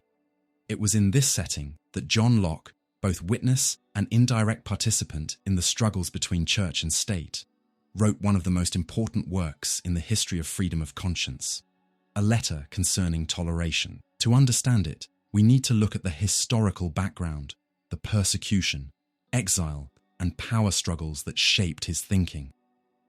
During the centuries leading up to the late 1600s, religion had ceased to be just a matter of personal faith. It had become a tool of political, social, and even military identity. In England, after the Reformation, every new monarch could bring a new official church, new doctrines, and new persecution of dissenters. On the European continent, things were no better. The revocation of the Edict of Nantes, 1685 in France, reignited persecution against Protestants, driving thousands of Huguenots into exile. Locke, born in 1632, lived through this era of religious instability. He saw how belief became a political weapon, how faith could determine someone's loyalty to a king or a state.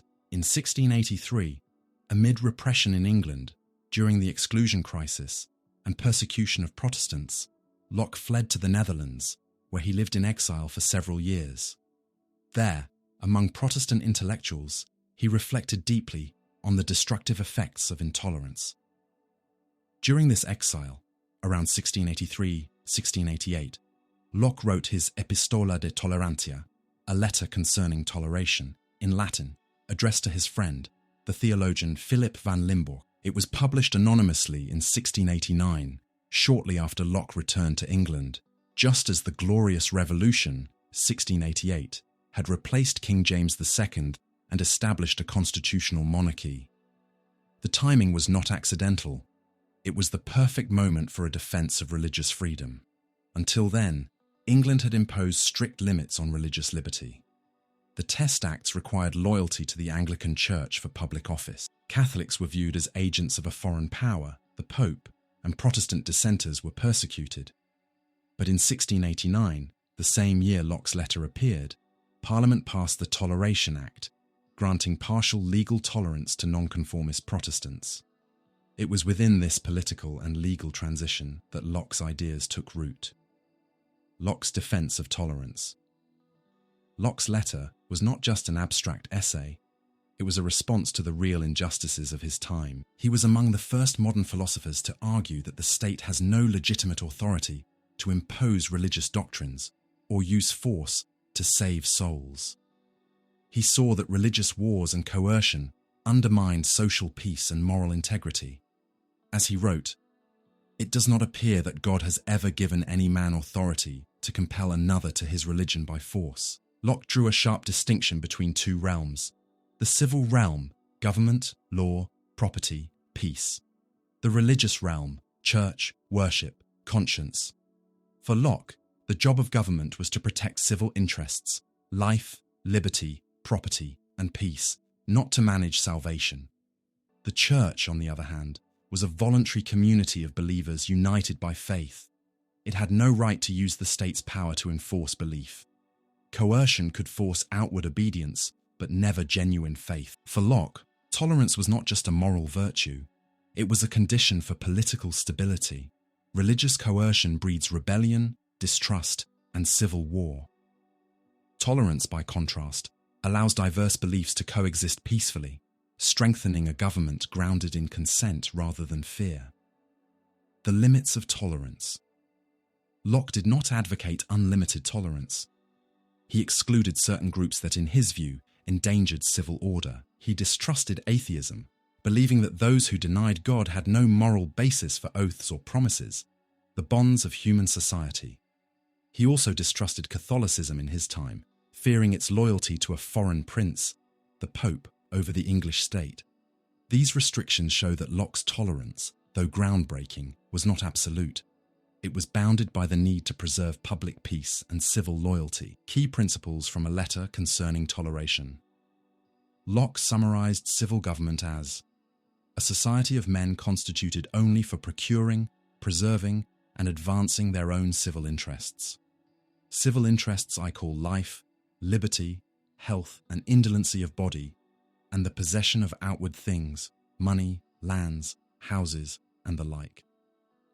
In contrast, a church is a free and voluntary society of people who join to worship according to their conscience. These two realms must remain distinct. The state's authority extends over bodies and property, not consciences or beliefs. Locke emphasized that coercion cannot create genuine belief. Religion is a matter of inward conviction. Force only produces hypocrisy. The magistrate's sword can enforce laws, not faith. The power of the magistrate is only over men's estates, not over their consciences, only for the preservation of order and protection of civil interests. When the state tries to govern souls, it oversteps its purpose. And when the church seeks to control the state, it invites persecution and war. Coercion and its failures. Locke's argument against coercion is both moral and practical. Morally, because faith must be voluntary to be sincere. Practically, because forced religion only causes hypocrisy, division, and violence. The government's duty, he says, is to preserve peace, justice, and order, not to dictate salvation. True religion arises from conviction, not fear. When tolerance ends, Locke allowed for one exception, when a religion actively threatens civil peace or allies with hostile powers. In such cases, the state can intervene. That's why he excluded groups like Catholics, seen then as loyal to the Pope, and atheists, who, he argued, lacked moral bonds. Those are not at all to be tolerated who deny the being of a God. Promises and oaths, which are the bonds of human society, can have no hold upon an atheist. Though this view reflects the fears of his time, it also shows Locke's realism. Tolerance was to serve liberty, not destroy it. Freedom of conscience. Locke also held that no one can surrender their conscience, not even to the state. Nobody is born a member of any church. No man by nature is bound to any particular sect. True faith requires free conviction.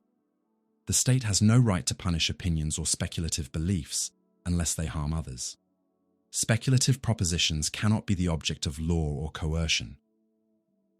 This distinction between belief and action allowed Locke to defend freedom of conscience while maintaining civil order. Political and philosophical implications.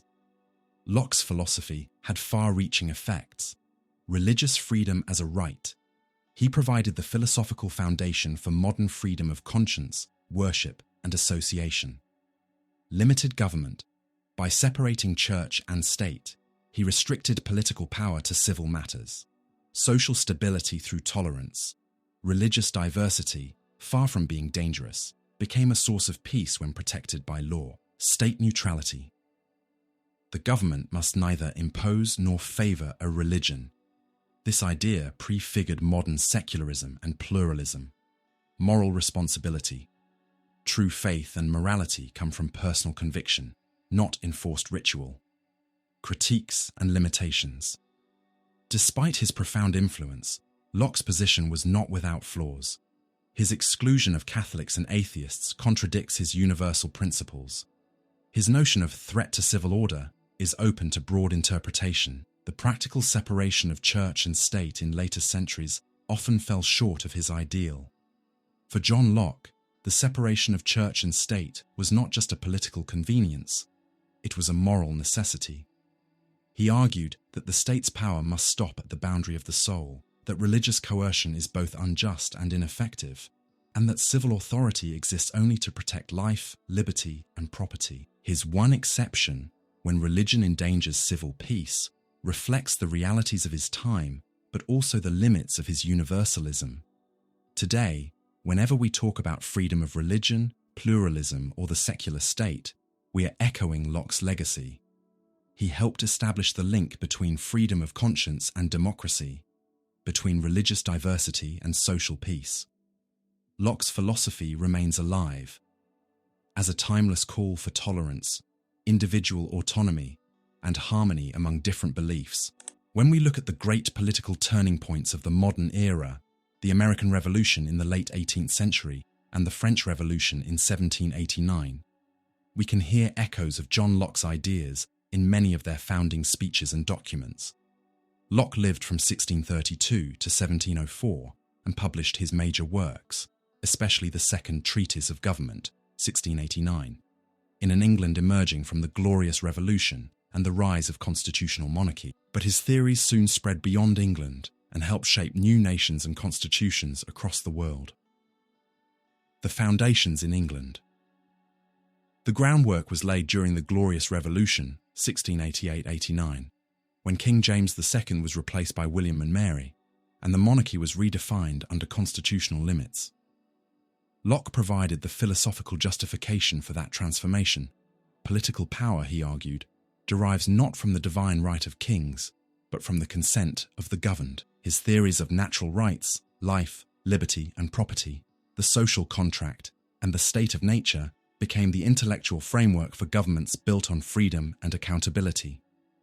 This English experiment, a limited monarchy replacing absolutism, became an intellectual model for future democracies. Locke became a direct reference for anyone seeking political freedom. Influence on the American Revolution. In the North American colonies, 18th century political thought was steeped in the English liberal tradition.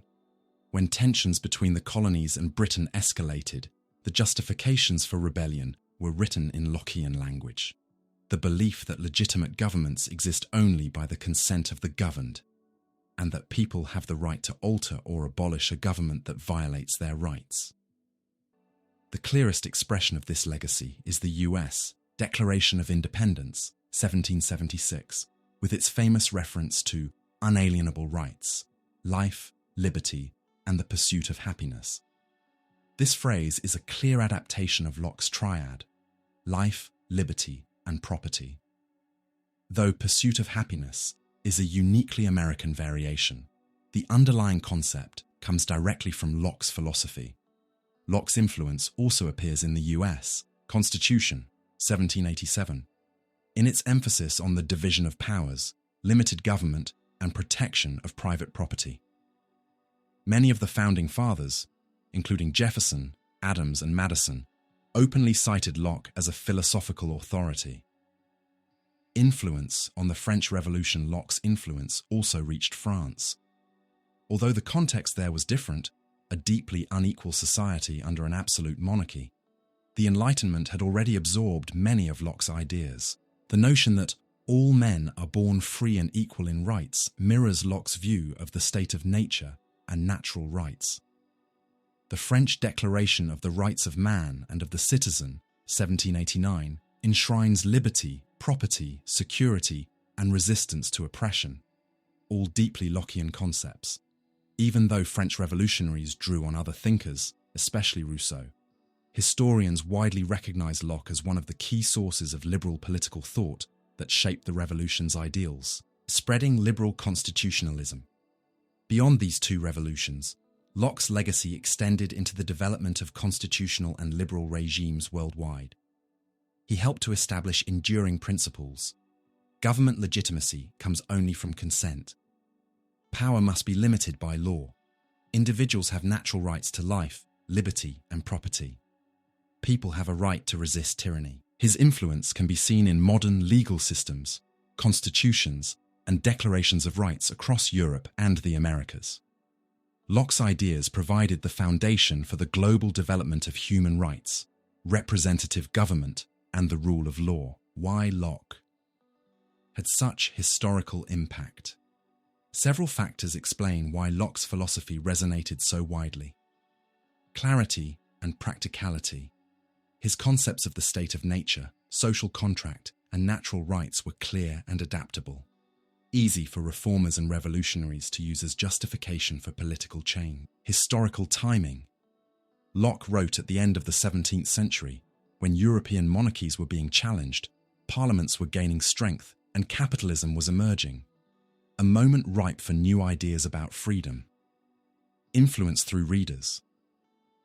His works were read and cited by leading political figures, especially in America. This allowed his ideas to spread far beyond Britain. Compatibility with emerging liberalism. His theories fit perfectly with the growing emphasis on individual freedom, market economies, and limited government. Locke showed how philosophy could become a tool for political action. The American and French revolutions were not only social upheavals, they were revolutions of ideas. In both, Locke provided the intellectual ammunition to justify freedom, equality, and resistance to tyranny. The father of classical liberalism. Calling Locke the father of classical liberalism is no exaggeration. His philosophy transformed the way people thought about power, the individual, and the state, and still shapes democratic institutions today. He established three central pillars of modern liberal thought: representative government, individual liberty, limitation of state power. Representative government for Locke. Legitimate power does not come from tyranny, divine right, or inherited privilege. It comes from the consent of free and rational individual. In the second treatise of government, he explains that in the state of nature, people are free and equal, but they choose to form a civil society to better protect their lives, liberties, and property. This society is based on a social contract, an agreement among individuals to create laws they accept as binding. Government, then, is a means to an end. It exists to protect natural rights. Representatives govern in the name of the citizens, and if they fail to protect those rights or act without consent, they lose legitimacy. This is the foundation of modern democracy: elections, accountability, separation of powers, and constitutional limits. The idea that government must be bound by law, rule of law, rather than ruled by personal will comes straight from Locke. In short, Locke's formula for legitimate government is simple: popular consent plus representation plus accountability. Legitimate authority. Individual liberty. At the center of Locke's philosophy is the belief that every human being possesses inalienable natural rights that exist before the state, and that protecting these rights is the very reason the state exists. The rights to life, liberty, and property come from human reason and moral nature, not from governments. This places the individual above the state, and the state as guardian, not creator, of rights. For Locke, liberty doesn't mean chaos or lawlessness. It means acting according to reason, within the limits of natural law, which forbids harming others in their life, freedom, or possessions. In civil society, liberty is reinforced by rights to conscience, belief, property, and political participation. Thus, Locke offers an ethical and political vision of freedom, the individual as a moral agent responsible for choices, and the state as the protector of that responsibility, not its suppressor. Limiting state power. The third pillar of Locke's system is that no government power is absolute. Power must always be bound by rules, laws, and accountability. Locke insisted that rulers are not above the law. The purpose of government is to protect, not to dominate. State power is legitimate only as long as it safeguards liberty and property. When it fails to do so, it can be challenged. Locke expressed this limitation in several key principles. Right to revolt. If a government becomes tyrannical, citizens have the right to alter or abolish it, an idea that inspired many revolutions. Separation of powers. Civil, legislative, and executive powers must remain distinct. The state must not interfere with religion or private conscience. Government of laws, not men. The state must act according to known and public laws, not arbitrary will, the essence of the rule of law. Consent and representation. The government answers to the people, otherwise it loses legitimacy. These ideas became the foundation of constitutional government and modern liberalism. By combining representative government, individual freedom, and limited power, Locke built a philosophical architecture of political freedom that broke with absolutism and placed the individual at the center of political life. Modern constitutions, human rights declarations, and liberal democracies still rest on his pillars. The belief that the state exists to serve its citizens, not to rule them, remains Locke's enduring legacy, and his most timeless lesson may be this: true freedom is not the absence of government, but the presence of self-government. Living under laws you have helped to shape, protecting a life that honors your own dignity and that of others. And so we wrap up our journey through the mind of John Locke, the philosopher who didn't just shape ideas, but helped shape the very world we live in. His reflections on freedom, government, property, and tolerance still echo through our societies today, reminding us that reason and dialogue are the real forces behind political and human transformation. If this video helped you better understand Locke and the philosophy that forms the foundation of modern democracies, give it a like. It really helps us keep creating deep and thoughtful content. Share it with someone who might enjoy these topics, whether they love philosophy, history, or politics. or simply want to understand the world a little better, comment below. Which of Locke's ideas stood out the most to you? Do you think we still live according to the principles he proposed? Let's build this space for reflection together. And of course, subscribe to the channel if you haven't already. There's much more to come about great thinkers, ethical dilemmas, political theories, and everything that fuels a curious and critical mind. Turn on the notification bell so you don't miss any of our upcoming videos. And if you want to keep exploring the world of ideas, stay with us. There are more videos waiting for you right here. Thank you so much for watching, and see you in the next philosophical deep dive.